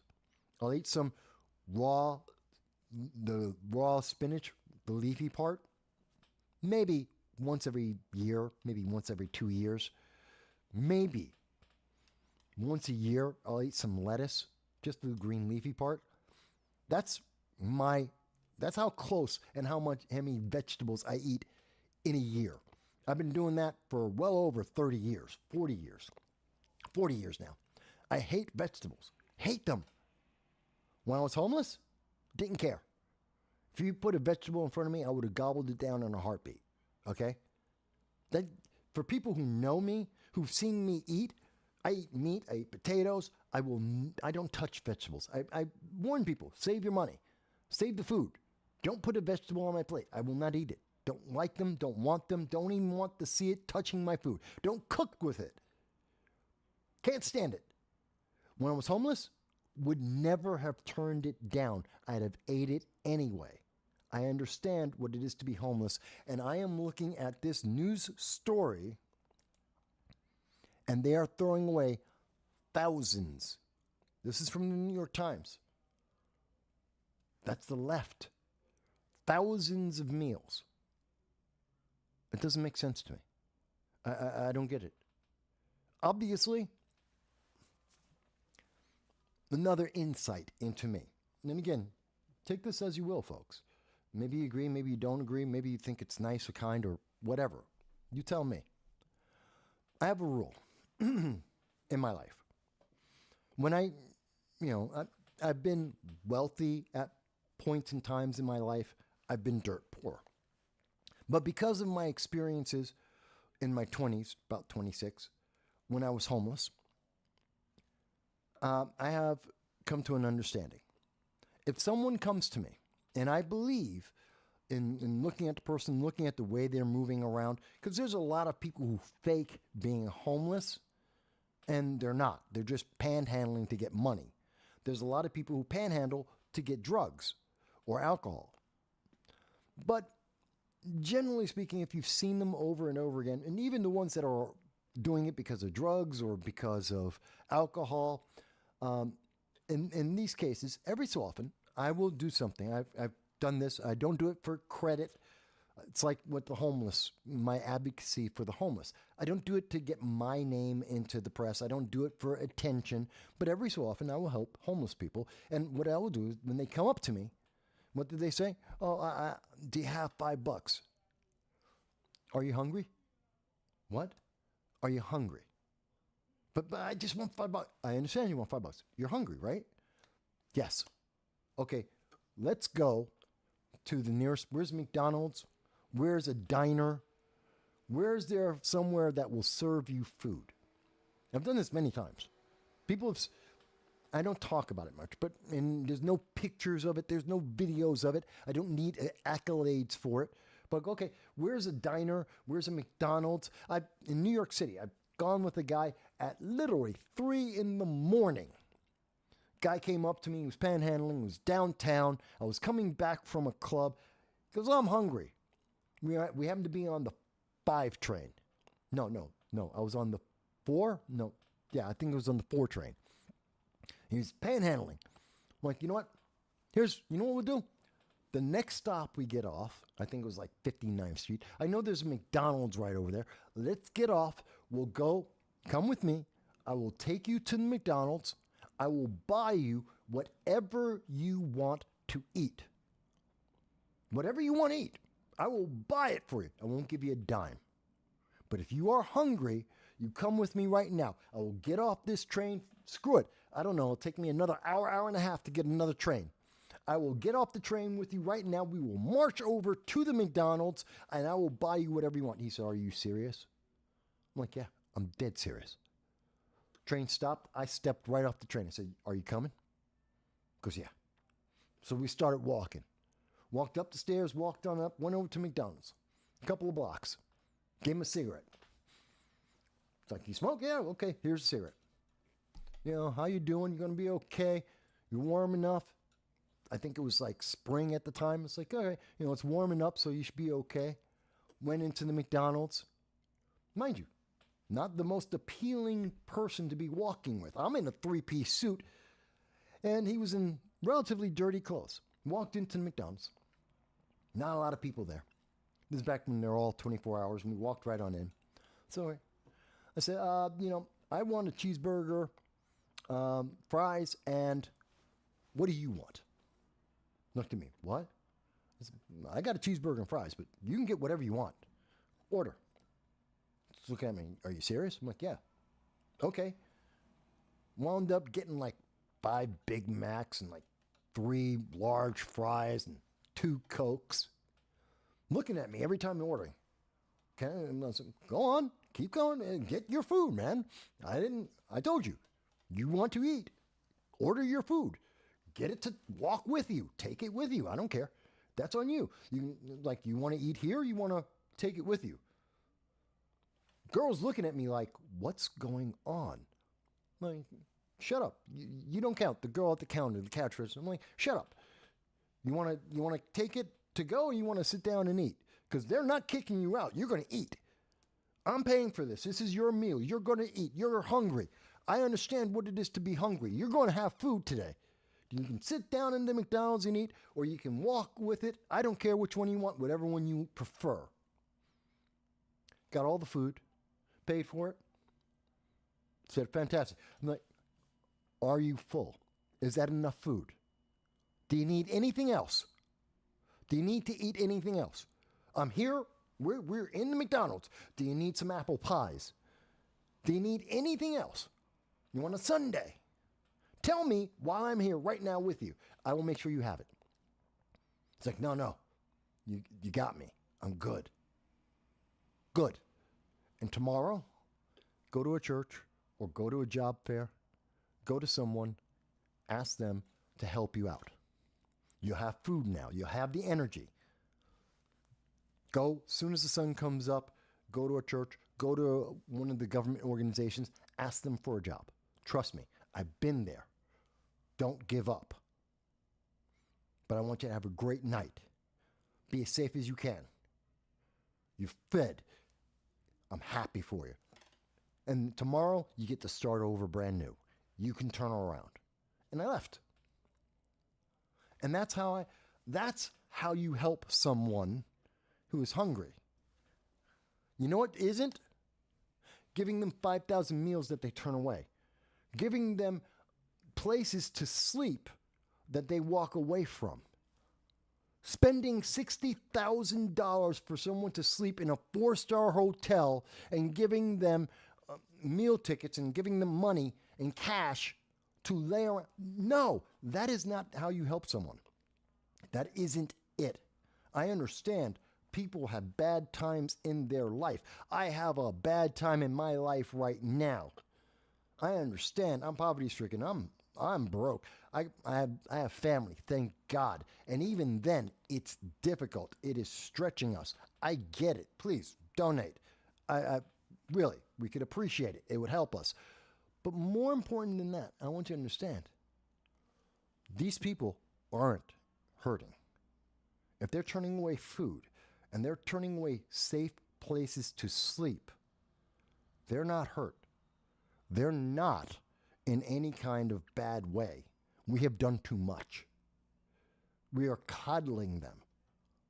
And we are giving, and if they think they can look at this charity and hold their noses up to it and walk away from it and expect us to give them more and give them better, they are not in need. That's someone who's taking advantage of you. And I say that as someone who has been homeless. I say that as someone who currently is poverty stricken. I say that as someone who is in massive debt right now. I say that as someone who is now benefiting because of the charity of family. I understand. Is that embarrassing to say? Yes, it is. Am I proud of it? Not at all. Am I doing something about it? Yes, I am. But there is a difference. And we should recognize that difference. And I have to tell you, I am so insulted when I see this. And I am an advocate for the homeless.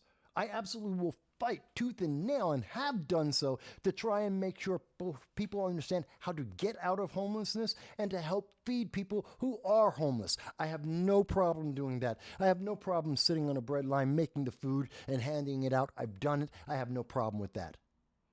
It's not about fame. It's not about getting a headline. It's not because I want someone to notice so I can get a vote in an election. I have never done that, never will.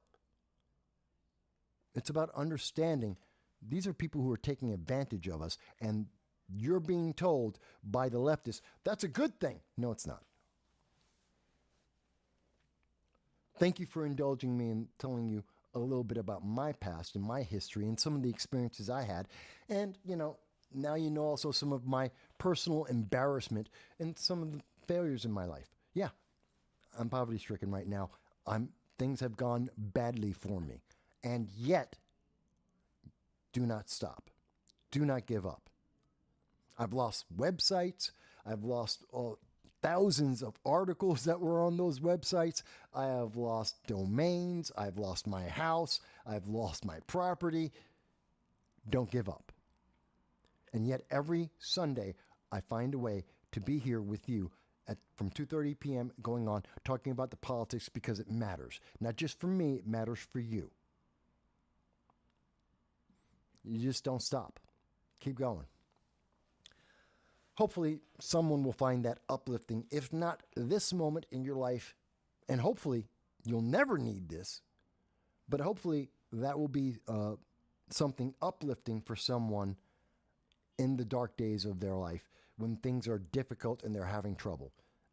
I have survived it in the past. I will survive it in the future. You can too.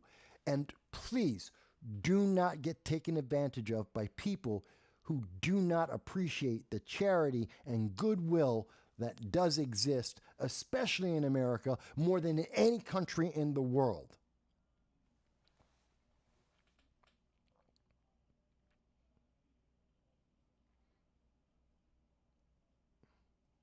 Oh, and Jason corrects me. In the article that is blocked behind the firewall by the New York Times, they said they got 8 meals each, and that it was $40,000 worth of food. Okay. I stand corrected. My math in saying, or $8 a meal. They said it was $8 a meal, not 20, which doesn't seem to make sense given New York's economics and the fact that the government overpays for everything. But okay, they said it's $8 a meal each, and it came out to $40,000, and yet, again, changes nothing about what I said. But I do thank you, Jason, for correcting me. If I'm wrong, if I misstate something, I'm happy to be corrected. That's how we have a conversation. That's how we learn. That's how we grow. It's not, oh, I'm always right. No. Or my feeling is always right. No. It's about being correct. And sometimes being corrected. That's perfectly fine. So anyway, after that deep dive into some of my deep days, so we're about to talk about John Fetterman in a minute. I do want to talk to John Fetterman. But before I get to John Fetterman, let's talk about the ATF. Okay? And so the ATF are out of their mind. The ATF, oh wow, we've been on for 3 hours. The ATF has this new insane idea. The ATF wants to sue you. They want to make sure you don't get a gun. They want to make sure that they are able to punish you. And half the nation, state attorneys from over half of America are saying that they cannot do this. That the ATF is just making up their own laws as they go. Something that the Supreme Court, what was it, a month ago, just said they can't do this. Remember the pistol braces that they just made up? The ATF decided, well, we've got the Biden administration. We're just going to make new rules. Might as well call it a law. And you're a criminal if you have a pistol brace. Something that for 10 years was perfectly legal and fine. And then suddenly it became illegal because, suddenly a pistol brace overnight became a machine gun, which is stupid. Stupid. But that's an abuse of power. That's an abuse of the American people. That's disregarding the Constitution and the way our laws are made. Congress didn't say that. The ATF didn't. The ATF can't make law. The ATF doesn't have the right to take away your freedoms. Does not. Well, the ATF is at it again, making up their own rules, making up their own laws, and saying you need to be punished. You need to be denied the ability to protect yourself, that women are going to suffer the very most. The women and poor will suffer the most. You live in a high crime area, screw you. You don't get to have a firearm. You're a woman in a high crime area. You want to protect yourself. You want to protect your kids. Screw you. ATF says you don't get to do that. You don't have a Second Amendment right. And again, all of this is because progressives don't think you're a human being. Human beings have rights. You are a bunch of categories. That's what the progressives believe.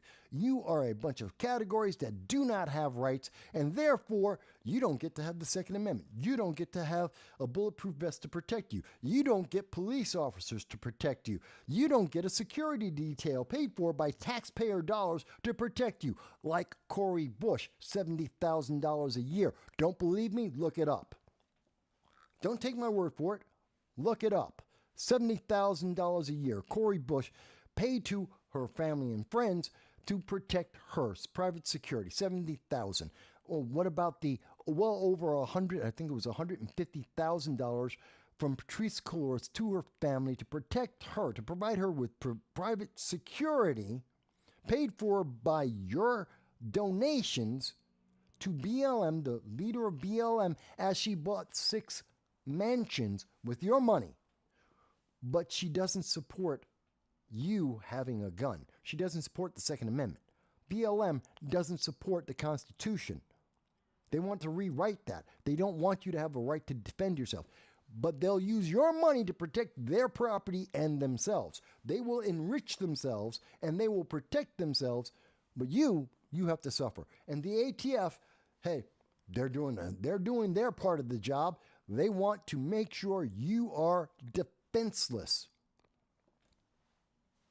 I find this insulting and bad because the legislation, and again, the link is in the description so you can see it for yourself.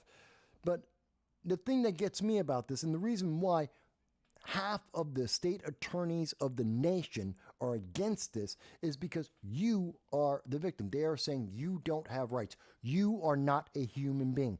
When we see these government agencies take away your rights, and I'm not talking about these made up rights like healthcare is a right. No, it's not. Healthcare is a privilege, maybe. It's a commodity, absolutely, which you may or may not buy that commodity. I understand. But a right, the right to defend yourself, when they take that away from you, they're saying you're not human, because human beings have a right. They have a right to self-defense. They have a right to protect their property and their lives and their loved ones. And if you don't have that right, you're not human. That's, at the end of the day, that's what the progressives are saying to you. You aren't human. You don't have rights. You don't matter. And that's what's so upsetting about what the ATF is doing. Because every time the ATF makes up its own new regulation and treats it as a law, as if it is the law of the land, and you have no option not to obey, I'm sorry, again, they don't have that power. They don't have that right. And they don't get to discount the fact that you are a human being. They may want to do that, and they assume that because they have the mantle and the title of government behind them, that you will just obey, that you will be silent, and you will just do what they say. Keep your head down, say nothing, and maybe they'll overlook you. Meanwhile, they just took away your rights. That's what they want. They want you to be an obedient serf, a slave. Just obey. Yes, you lost your rights, but don't speak up. Don't you dare stand up. We will punish you even more if you dare say something. These are the tactics that we see in authoritarian governments and slavery. Literally, these are the things we see from slavery. And I'm not talking about roots in the 1860s. I'm talking about modern day slavery, which is still in existence. And I know I keep saying this, but so many people don't realize it. They're coming for me. You hear the fire engines? You hear the engines? They're coming for me. But modern day slavery isn't what we keep being told by progressives. Slavery existed in the 1860s and dude, we don't have slavery anymore, but it was all about being in chains and black people in cotton fields. That was then. Slavery today isn't like that. Even though there's more slaves in the world today than at any other time in the history of mankind. So the world did not defeat slavery. Slavery still exists. It's just called human trafficking, because that sounds nicer. Progressives can go to sleep at night knowing there's human trafficking in the world. But if it were slavery, then they would have a problem, because slavery would mean black people in cotton fields with chains around them. And, they can't go to sleep with that. But the fact that you're a human slave working in a Nike plant in China, well, they'll go to sleep fine. If you happen to be a human slave in Africa, and that means children digging up lithium so that, some rich liberal from Harvard can have an iPhone and a latte, well, that's okay. They can go to sleep perfectly fine every night with that. Because you're not human. Because they have disassociated you from humanity. And if you're not human, you don't have human rights. And they can do anything they want to you. That's what equity is for. That's what equity does. You are no longer human. You are just a bunch of categories. And those categories only have the importance that some political agenda says it has. That's it. This is what we need to understand for 2024 and beyond. This is what we need to understand happening in our high schools and colleges, affecting the next generation. You can have the next generation. They can be a bunch of Aidens, a bunch of snowflakes that will run around screaming, "I'm for Hamas," who want to promote genocide, who think that in supporting genocide, those terrorists won't turn around and kill them too. That you have no accountability for your own actions on your own life. Yeah, you can run around like a chicken without your head, but guess what? You're going to fall over at some point. This is the truth. This is what happens when you have an honest conversation. An honest, unedited conversation that lasts longer than 30 seconds. And the reason why we hear so few politicians talking about this, why there are so few of these conversations happening in our colleges, is because no matter what your feeling is, you can't refute what we've been talking about today. It cannot be refuted. You can have whatever feeling you want, and everything we have said today is still correct and true. The facts that we have presented you are still the facts. The consequences are still the likely consequences. That hasn't changed, no matter what feeling you want to attach to it. No matter what name you want to call me, the truth did not change. Because truth isn't relative. It isn't my truth. It isn't your truth. It is the truth. And the truth doesn't change, no matter what perspective you want to look at. 2 + 2 = 4, and it doesn't equal 5 just because your skin is brown or that your gender is other than male. No, it doesn't change. 2 + 2 is still 4. That's it. There's only one answer. And that answer doesn't change because of someone's political preference. Let's talk truth. Let's talk honesty. Let's talk about what the news media doesn't want you to have. This is the political commentary no one else wants to touch. Because when I do this, it is violating what YouTube has already told me. As I showed you at the very beginning of the show. What am I doing? Oh, they said talk about CNN. Screw you, no. They said talk about The View. Screw you, hell no. I'm talking about the truth. I'm talking about what's affecting everyone in the world right now. Whether you're in America or outside of America, this is how everybody is being affected, and this is where the dominoes are falling, and that's the conversation we're having, and they will punish us for it. That's why my channel, did you know that if you looked at my channel right now, let me see if I can show you this. Let me see if I can show you an example of what I'm talking about here. So I broke down earlier, about 2 months ago. I broke down and I decided to get a TikTok page. Okay. And I only have like, I don't know, maybe 2 dozen videos on there. Now, I want you to see something. You can look at this and then you can go to my channel on YouTube. You will see. Here we have, these are on average about 600. Our videos previously were about 250 views for every single short and short video. So shorts being under a minute and short video like 5 minutes or so. All of our videos on TikTok, which is a Chinese communist company that is meant to promote communism and socialism, okay? They are diametrically opposed to me. They hate my political opinion. It is TikTok, which is surrounded and filled with leftist ideology. And I regularly get somewhere between 200 and 700 views per short, per video, every time I put one out. And I'm not frequently putting stuff on there because it's TikTok and I hate them. But I do use it. It's business. Okay? And YouTube will give me 1/10, not even, on average, not even 1/10 the number of views.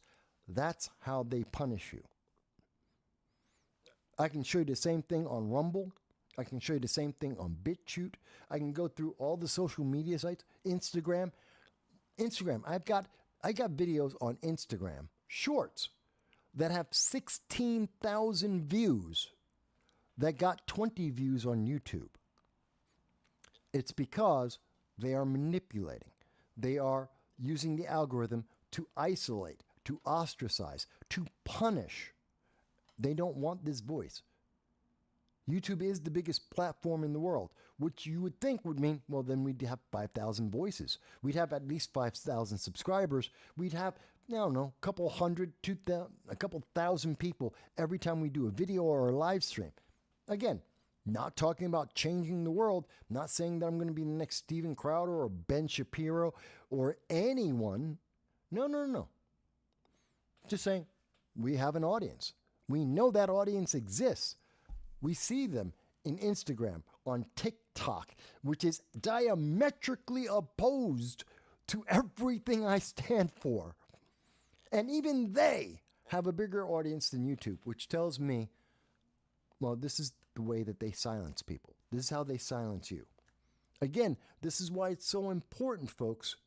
Why, if you can, like, share, subscribe. Truly, the only thing that we ask for. It's Christmas. That's a Christmas gift. Like, share, subscribe. Help us beat the algorithm. Help us get to 5,000 subscribers. And if you choose to, if you can afford to, you can become a Patreon. Pay $1.50 a month. Not per week, not per show. $1.50 a month.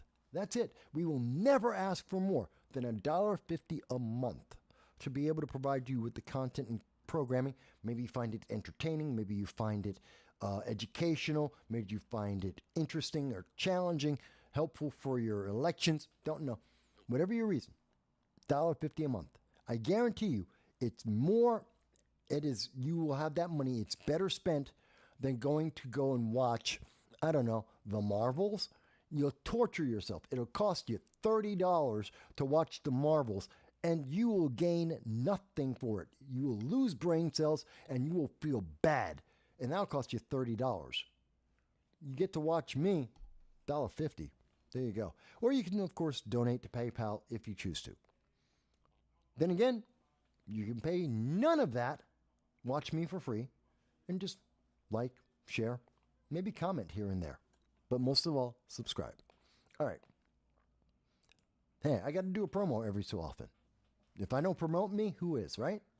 Okay. So, that being said, let's move on. So I'm really pissed off about the ATF, obviously. If anyone wants to justify the ATF, if anyone wants to say why it's a good thing that the ATF is making laws that Congress can't even make, that the ATF has more power than Congress, please, I would love to hear that argument. If there's anyone on the left that would love to take this, whether you're a socialist, a Democrat, I don't care. Please explain to me why the ATF has more power than Congress. And by the way, the Supreme Court has already said they don't. The Supreme Court already agrees with me. They don't have that power. So please, I'd love to hear that argument because they keep going. And this is one of the reasons why we need to get rid of the ATF. We need to get rid of the Department of Education. And that's because of what we see at Harvard. We need to get rid of them. They are bad for us. If anyone disagrees, I'm more than happy to hear the argument why. I would love to hear the argument why. But let's take a look at, I want to talk a little bit about our good friend Fetterman. John Fetterman. Oh, before I do that, hang on. Dow says, no, wait a minute, wait. Dow says, the ATF, the IRS, and the Fed is a trifecta of suck. I'd probably get rid of, make it a quadrangle or a square, in other words. And, Department of Education. We're wasting money, billions, $100 billion a year on the Department of Education. And what are we getting for that? We're getting kids who say it's okay for genocide. They want to literally, as we showed you, most recent poll, 51% of those 18 to 24 think that they should take an entire country and give it to a group of known terrorists who are actively going into Germany and Netherlands trying to commit acts of genocide. This is what our colleges, this is what we are paying for. This is what our endowment to Harvard, to Cornell University, this is what it's getting us. I'm sorry, let's get rid of the Department of Education. Seriously. But going on. So John Fetterman, who is an interesting individual. I have never had any great love of John Fetterman. As I have said on this channel when he was running and since. It's not that I thought Dr. Oz was a great Republican. He isn't. But John Fetterman is medically deficient. That is a fact. That is a medical fact. It's not a personal attack. That is his medical condition. He is medically deficient. His mind doesn't work, not properly. That's a fact. That's a medical fact. Again, not a personal attack. That's his medical history that has been disclosed publicly. He is a broken individual. I hope that he will get better. He's not. He's already made individuals who have strokes that have been in recovery as long as he has, do not improve beyond. He's already run through the phase of recovery. This is how he's going to be for the rest of his life. He's going to be impaired, mentally impaired for the rest of his life. That is a medical condition. I have to say that a couple times because, again, the YouTube censors will say, oh my God, you're talking about John Fetterman and you said that he's not qualified, that he's damaged. Oh my God, that's a ist and a phobe and we've got to cancel you forever. No, it's a medical condition. It's a fact. And therefore, I don't think he's qualified to be a member of Congress. Period. Full stop. He is broken. Therefore, he is not qualified to be in Congress. Period. That's it. It's just that simple. And the only answer that I have ever heard to that is, you're an istinophobe. No one says he's not broken. He is. He has admitted it himself. We know that we have to use all kinds of technology to try and assist him, and it still isn't enough to overcome his impediments. Therefore, he shouldn't be in Congress, but the Democrats go, no, but he's got to be. John Fetterman is surprising because nowadays he is now, and this is kind of funny, he gets into office, he immediately goes out on sabbatical. So he gets in, he gets sworn in, and disappears for months as he deals with depression. Okay? And being a progressive is pretty depressing, so I'm not surprised by that. He gets out of his treatment, supposedly feeling better, and he suddenly becomes an entirely different politician. When he was the lieutenant governor of Pennsylvania, when he was in Pennsylvania local politics, he was a progressive. He was happy to admit that he was a progressive, and he supported progressive ideology. But since he has addressed his depression, his medical condition, and he's been in the Senate, now he's all of a sudden he's coming out and he says he's not a progressive. This is coming from, by the way, this is coming from the Huffington Post. They're pissed off.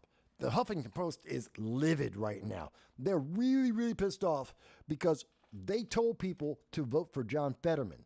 They had to vote for him because he's a progressive. But he's mentally deficient. Doesn't matter. He's a progressive. You have to vote straight down the line Democrat. You have to vote progressive. And it doesn't matter if the person is qualified or not. Doesn't matter if he's mentally deficient or not. That he has issues that are a fact. It's not even disputable. It's not disputable. And they said you have to vote for him anyway because he's a progressive. And now that person that the Huffington Post, that the progressive movement fought tooth and nail to push in, they guilted the public into voting for John Fetterman because if you didn't, well, then you do not love disabled people, that you are some kind of ist and phobe, you are evil, and you're some kind of dangerous person because you didn't vote for a disabled person. Doesn't matter that the deficiency actually makes him incapable of actually doing the job, that he's inefficient, he's ineffective. Okay. And by the way, I still think he is. But now that he has been getting treatment, the left that elected him are pissed off because he's telling everyone he's not a progressive. He's been a progressive. He was a progressive before he got sick. He was a progressive while he was sick. He was a progressive on the campaign trail as he was recovering. Now that he's recovered, he's not a progressive. I think it's pretty funny. I think this is really funny. And this is the Huffington Post losing their minds. But you said you were a progressive. John Fetterman, don't you remember? No, he doesn't remember. He has a mental illness. He has a mental defect. It's medically confirmed. He has a mental defect. No, he doesn't remember being a progressive, apparently. Oh, but you are John Fetterman. You should know you're a progressive and we voted for you because you're a progressive. And his answer is he's not really a progressive. He wasn't ever a progressive. John Fetterman is admitting that Democrats will say anything to get elected. They will say anything to get power. They will abuse anyone and any condition to get power. Because that's what he's saying right now. In saying that he is not a progressive, after years, not a campaign, years of saying that he is a progressive, of saying that he supports progressive ideas, after years of that, and then turning around and saying, but I'm not a progressive. You know what? That's not just a slap in the face. That's not just opportunism. That is the admission that all he wanted was power. That the Democrats around him, the Democratic Party that supported him, just wanted power. They didn't care about his medical condition. They didn't care about his political preferences, his ideology, the issues that he cared about. No, they didn't care about any of that.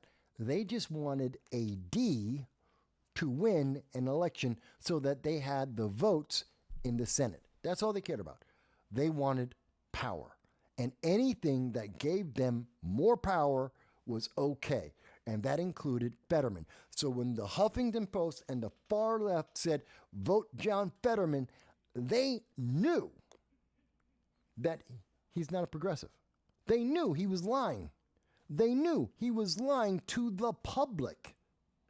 Mind you, John Fetterman has now been caught lying to the American public. He said he was a progressive for years. Now he's saying he is not a progressive. How is that different than George Santos? By the way, last week we commended John Fetterman because he correctly identified, you know what? If Santos is the problem, we should call out all the other members of Congress, like Bob Menendez, who is getting bribed with gold bars. And that's a problem. And Bob Menendez should be removed like George Santos was, because George Santos lied on the campaign trail, not as a member of Congress. He lied on the campaign trail. And the news media, Democrats, Republicans, and the public didn't care. No one did a background check. No one cared. And they voted in George Santos on a lie. And John Fetterman said, well, he lied, even though everyone didn't care, even though it didn't matter, and even though he did not commit a crime. But if we're going to go after George Santos and remove him, well, then we should remove Bob Menendez, who has gold bars because he was bribed. But here's the thing. I would also say to John Fetterman that if, as much as I commended him in saying that because he's right, I would also say to him, by the way, Mr. Fetterman, you should resign. Not because of anything other than you yourself set the table. You said, this is the bar. Okay, you lied to the public. If George Santos can be removed for lying to the public in the campaign trail, John Fetterman lied to the public on the campaign trail. You said you were a progressive. Now you're telling everyone you're not. You lied. What about the $4 million you got in campaign donations from progressives and Democrats and the far left because you were a progressive? You were one of them. What about all that money? Isn't that fraudulent? Did you not collect the money under a lie that you now admit? Now that you no longer need that money, now that you have the power, now that you have the position, you come out and tell the truth, apparently. Again, I can't trust you anymore. I don't know what is or isn't true. But now that you come out and tell the truth, you're saying the exact opposite of what you said on the campaign trail. Well, isn't that what George Santos did? So therefore, you should resign because you were complaining about it last week saying, well, hey, got to get rid of it.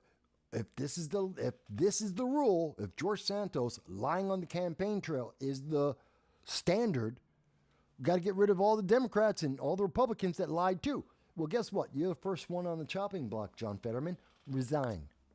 If you actually truly have any kind of conviction, if you have any standards, if you are actually consistent and true to your morality, to your word, resign.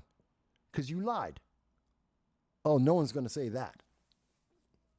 Even the Huffington Post won't say that. Let me go back to some of the comments here. Dow, in talking about the Department of Education, talking about cutting some of the departments of government that are wasting money and hurting our future, he mentions that the Department of Education is abbreviated DED. Is there a coincidence? He thinks that they effectively have killed our education for our kids in the future. Dow goes on to say, it seems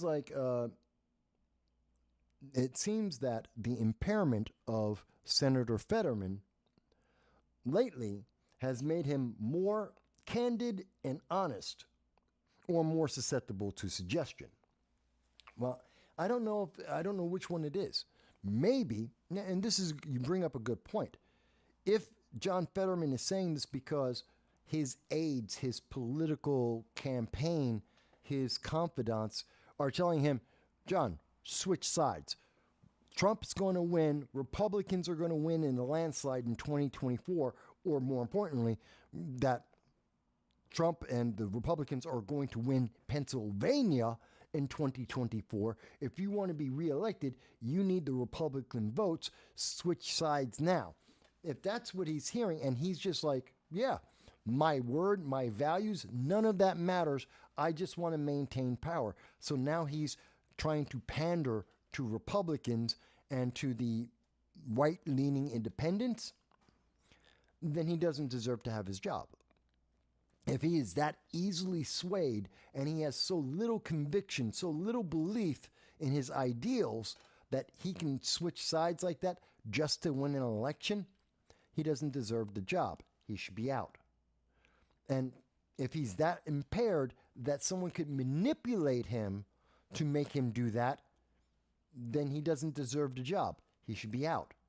If he's being true to his word and to what he has already told us, he should be out.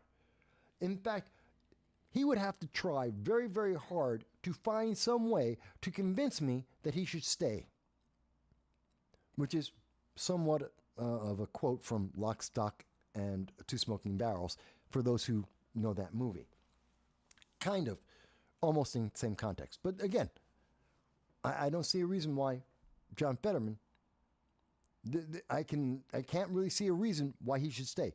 Either he's lying on purpose, or he's being manipulated and he lied, or he's telling us the truth, which means he lied before, or he's just not able to do his job. Whichever way you want to go, John Fetterman should be fired. He should be gone. He should not be reelected. He shouldn't even be there. He should resign. The fact that he won't is just an example of how people are using power to abuse you, the public. They don't expect you to remember. He expects that you're not remembering what he did before he got elected senator, that you don't remember his last campaign, that you don't remember what he promised everyone, what he guaranteed, what he was running up and down collecting dollars to say. You don't remember any of that. Just remember what he said now to get him through the next election, and then he'll change his mind again. I'm sorry, that's someone who doesn't deserve to be in Congress. If anyone thinks that I am wrong, if anyone thinks that there's a good reason why John Fetterman should be reelected, please tell me. And if the answer is, but Mike, now he's on the Republican side, I don't care. I don't care. I don't want an ally who is so wishy-washy, someone who is so inept, someone who is so damaged and or potentially manipulated. They're not an ally. They're not a benefit.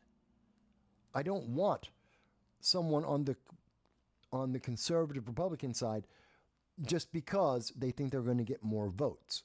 That's not someone I can rely on. That's not someone who actually is trying to improve things. That's just someone taking advantage of people and the opportunity in front of them. I don't want them in government. But that's me. You may disagree. And again, if you disagree, I'd be happy to hear that. And here is, by the way, it's not just Politico, it's not just the Huffington Post that is losing their mind. It's also Politico are losing their mind. And Politico, by the way, also confirms what I said previously about this. Politico also confirms that this is 2020, 2017. They confirm also that he was running around telling people for a long time. He got $4 million off the back of saying, I'm a progressive. And now he's just telling you, nope, lied to your face. Might as well laugh. It's really sad. It's really, really sad. Let me see here.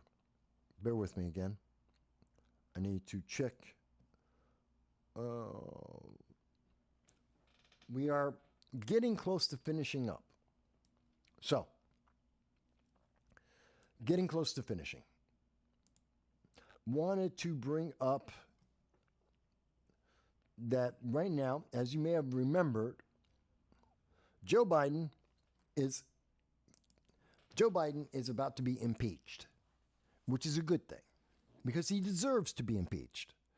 But again, like with President Trump, people misunderstand what impeachment means, especially since President Trump, in his 2 impeachments, people misunderstand what impeachment means. First thing, impeachment is not removal. They're not the same thing. A lot of people think they do. The way the Democrats were screaming at us throughout the entire Trump administration, trying to say, well, impeachment would equal guilt and therefore removal, that you're gone. No, it doesn't. Impeachment means you got a trial. Basically, it's a grand jury. It's convincing members of Congress that we should do an investigation, that there should be a trial in the Senate for the president to determine, is there a high crime and misdemeanor, or is there a reason validating removal? Now, again, you probably don't remember impeachment that way because the wording from the left-leaning media for 4 years in a row made it sound like impeachment equals removal. Trump was going to be removed because he was impeached. He was impeached twice. He was going to be removed twice and never be able to come back. Lie. Lie. Not true. Again, that's feeling versus fact. The fact is, impeachment means that you get a trial in the Senate. The president gets a trial and evidence is provided for and against, and then the senators vote. That's what an impeachment means. You get to get the trial. It doesn't mean that you are necessarily guilty. It doesn't mean that a high crime or misdemeanor has occurred. It doesn't mean that you are removed. It's only after, if it goes to the Senate, if the House votes for impeachment, and then it goes to the Senate, and the Senate agrees that there is a crime that has been committed, then they vote and they remove. If that vote goes through, then they remove them. Thus, President Trump was not removed. 2 impeachments, yes, history. History was made. 2 impeachments on the same president in the same term. Okay, and he was not removed because he wasn't guilty. But I know there's a lot of Democrats out there, a lot of progressives go, oh my God, huh? But he was guilty. No, he wasn't. In the court, in the trial, not guilty. That's why he's not removed. You can say he's been impeached. He was. There have been many presidents who have been impeached, but he was not removed. There you go. It's just that simple. So right now we have Democrats, but because he got impeached, the big thing about Trump, one of the reasons why they wanted it is they knew they couldn't remove Trump because they had no evidence. As an example, Adam Schiff, who's running in California for the Senate to replace Dianne Feinstein. Adam Schiff promised the American people for 3 years in a row, talking on Rachel Maddow, that he had evidence of Russia collusion, proof that showed that Donald Trump colluded with Russia in the 2020 election. Except 3 separate investigations, including 2 by Democrats, costing $35 million, no one ever found the evidence. Adam Schiff never revealed the evidence. There was no evidence. Adam Schiff is a liar.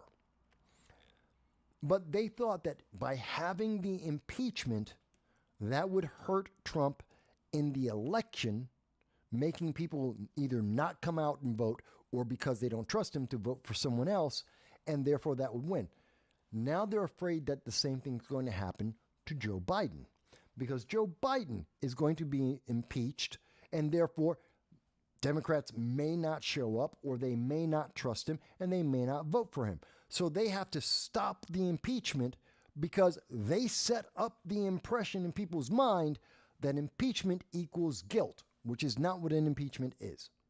That they set up in people's mind, impeachment means removal. But that's not what it means. But they set up the culture and the mindset that's what it equals, kind of like accusation equals guilt. That's what Democrats believe in. So that's why they need to stop Biden from being impeached, because they know the way they set it up in people's heads, it means he's going to lose votes, which means he would lose to Trump. This is what they're afraid of. So they're going around now, as you can see here, where they're saying there's no smoking gun. There's no proof that Biden did anything wrong, that he's committed any crime. There's no evidence whatsoever. So there shouldn't be an impeachment. Except that's not the way it works. See, the impeachment is to find out about that. If he's impeached, that's why we do it. To find out, to have the investigation, to find out in a timely manner, did he break the law? Was Joe Biden influence peddling when he started getting payments in 2015 from his son and his brother, payments that they received from the Chinese government? Because that seems like influence peddling, which is a crime. And it seems like he knew about it because he did work with his son on his son's business for his son's business's benefit. So we need investigation to find out. We know that he received the money repeatedly, starting in 2015 when he was vice president and going on after that. So now we need to just tie where did the money, every step of where the money came from, to see, we believe, and it seems to show, the evidence seems to show that it came from China. And that's through his son's business that we know he worked at. That's why we have the trial. That's what an impeachment's for. So to say that there's no smoking gun is trying to distract you. They're trying to say that we can't have the trial because we can't look at the evidence. We can't look at the evidence, we can't have the trial. That's not how it works in America. That's not the justice system. And they're full of it. They're trying to protect not Hunter Biden, they're trying to protect Joe Biden. They're trying to protect the fortification of the 2024 election. And that's why they're coming up with these stories, trying to confuse people. And that's why I'm trying to make sure it's very clear for you. I hope that helps clarify that for people so you have a better understanding. I also wanted to bring up, as we're winding down a little bit here, New York State is such a complete mess. It is a wreck, and it's about to get worse. You may have remembered me saying in 2022, prior to the midterm elections, I was warning everyone that we were going to see gerrymandering, and we did.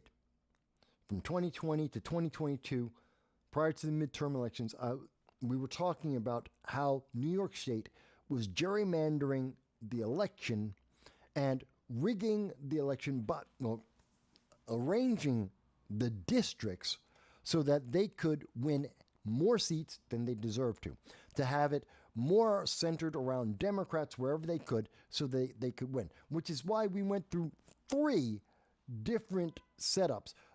You saw members of Congress, suddenly their districts were changing. You didn't move.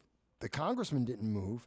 Nothing moved. The lines moved. The political lines moved to help Democrats win where they couldn't win under any other circumstance.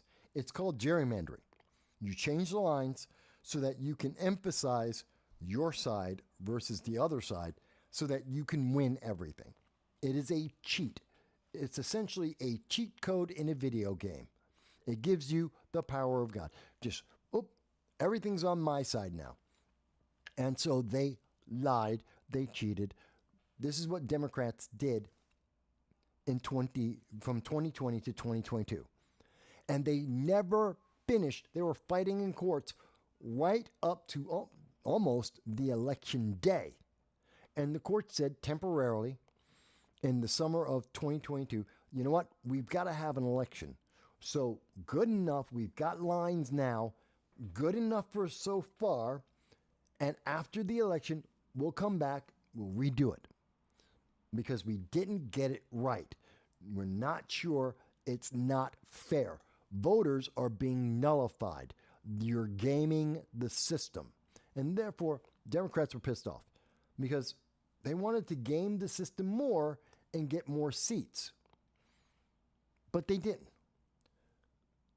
And we saw Republicans win about 6 of the seats that Democrats wanted. They're desperate for. Because remember, New York State is losing members of Congress. They're losing members of the House of Representatives because people are leaving New York State. Since 1958, every year, New York State loses population because Democrats are in control, because they're becoming more and more progressive. As Andrew Cuomo said, this is the progressive capital, at least of the East Coast, if not the United States, in competition with California. And so as they keep going more and more to the left, more and more people are getting the hell out of Dodge and leaving New York, which means they have fewer seats. They need every Republican is whittling away their power. And so they want to change that. And we're seeing this happen not just in New York. This is the same thing that's happening in Georgia. I believe it's happening in California. It's happening in several critical states for Democrats. So they have to rearrange this. That being said, they're redoing the lines again. So the same kind of confusion that happened in 2022, where no one knew who was running in what district. It was completely confused, which helped Democrats win. Why? Because nobody knew who to vote for. All they knew is one name, the name that they had heard the last election. And if they heard that name again, they voted for him because they didn't know who else it was. They didn't know what district they're in. People still don't know what district they're in, congressional district. They're still confused about who's supposed to be representing them. They have no idea because all the lines got thrown around. And the same thing's going to happen in 2024. They're about to do it again. That's an abuse. That's nullifying the vote. Democrats are absolutely going to do the same thing. You're going to see the congressional lines change 2 or 3 times. Nobody in New York State or Georgia or California or Illinois are going to know who's their representative. So they're going to go with whatever name they knew before. And that means more Democrats will win. This is how they win. They break the rules. They change the rules. They rig the rules. This is how they are winning. I'm not saying that's an election interference because I know there are the censors out there. I'm just saying that's what it feels like to me. All right, almost. Let us hang on. Oh, here it is. You know, it's stupid. I was talking about the Fed chairman earlier. I was talking about the fact that everybody knows that that inflation is going to go higher. And there's all that confusion. Remember I said, and I know it wasn't just UBS that were saying that it isn't just the financial markets that say that inflation, don't believe Biden, it's going to go higher. Well, Jerome Powell, the Fed chairman, today came out and said, yeah, not really sure. Inflation might still go higher.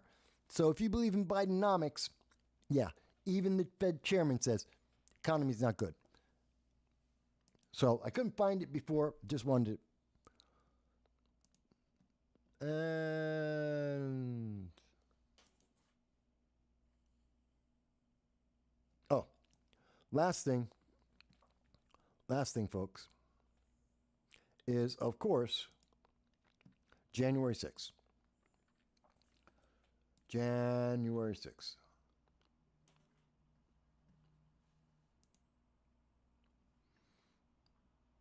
By the way, Dow says, wait a minute, they're redoing the congressional lines again?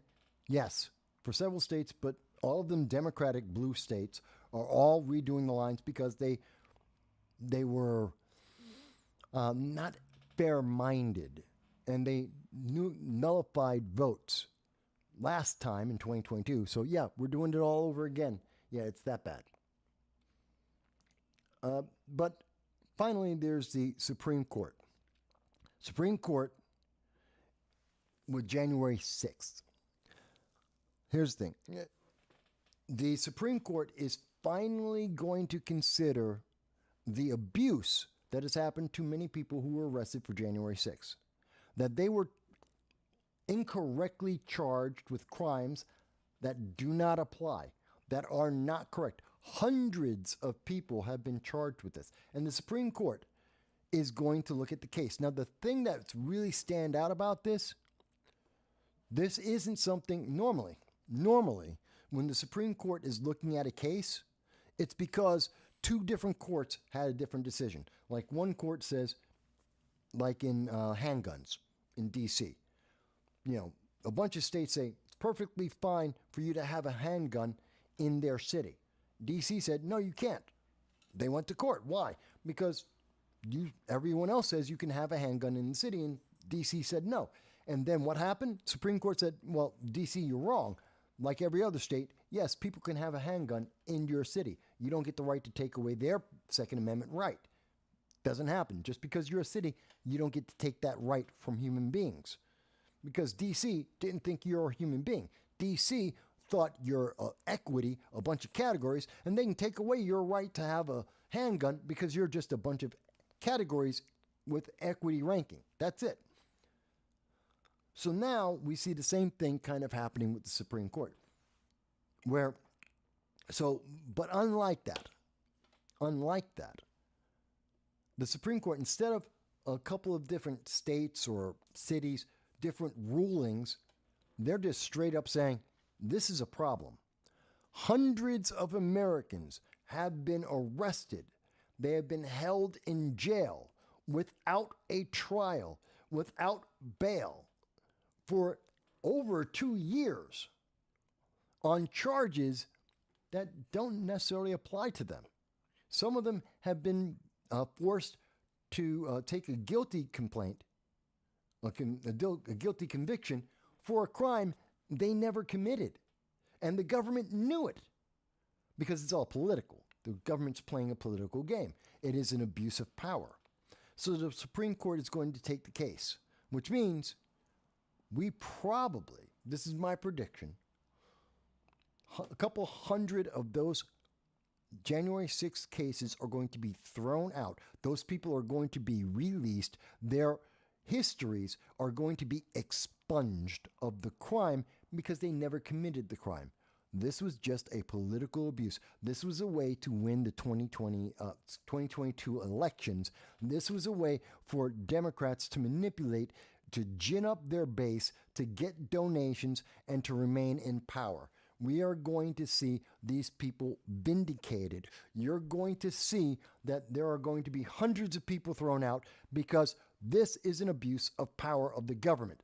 And again, not a story that a lot of people are talking about. You're not going to see a lot of news about this. Most of the people are not noticing this. The mainstream media does not want you to pay attention to the fact that the government is being held accountable for abusing its power and punishing people for daring to have an opinion.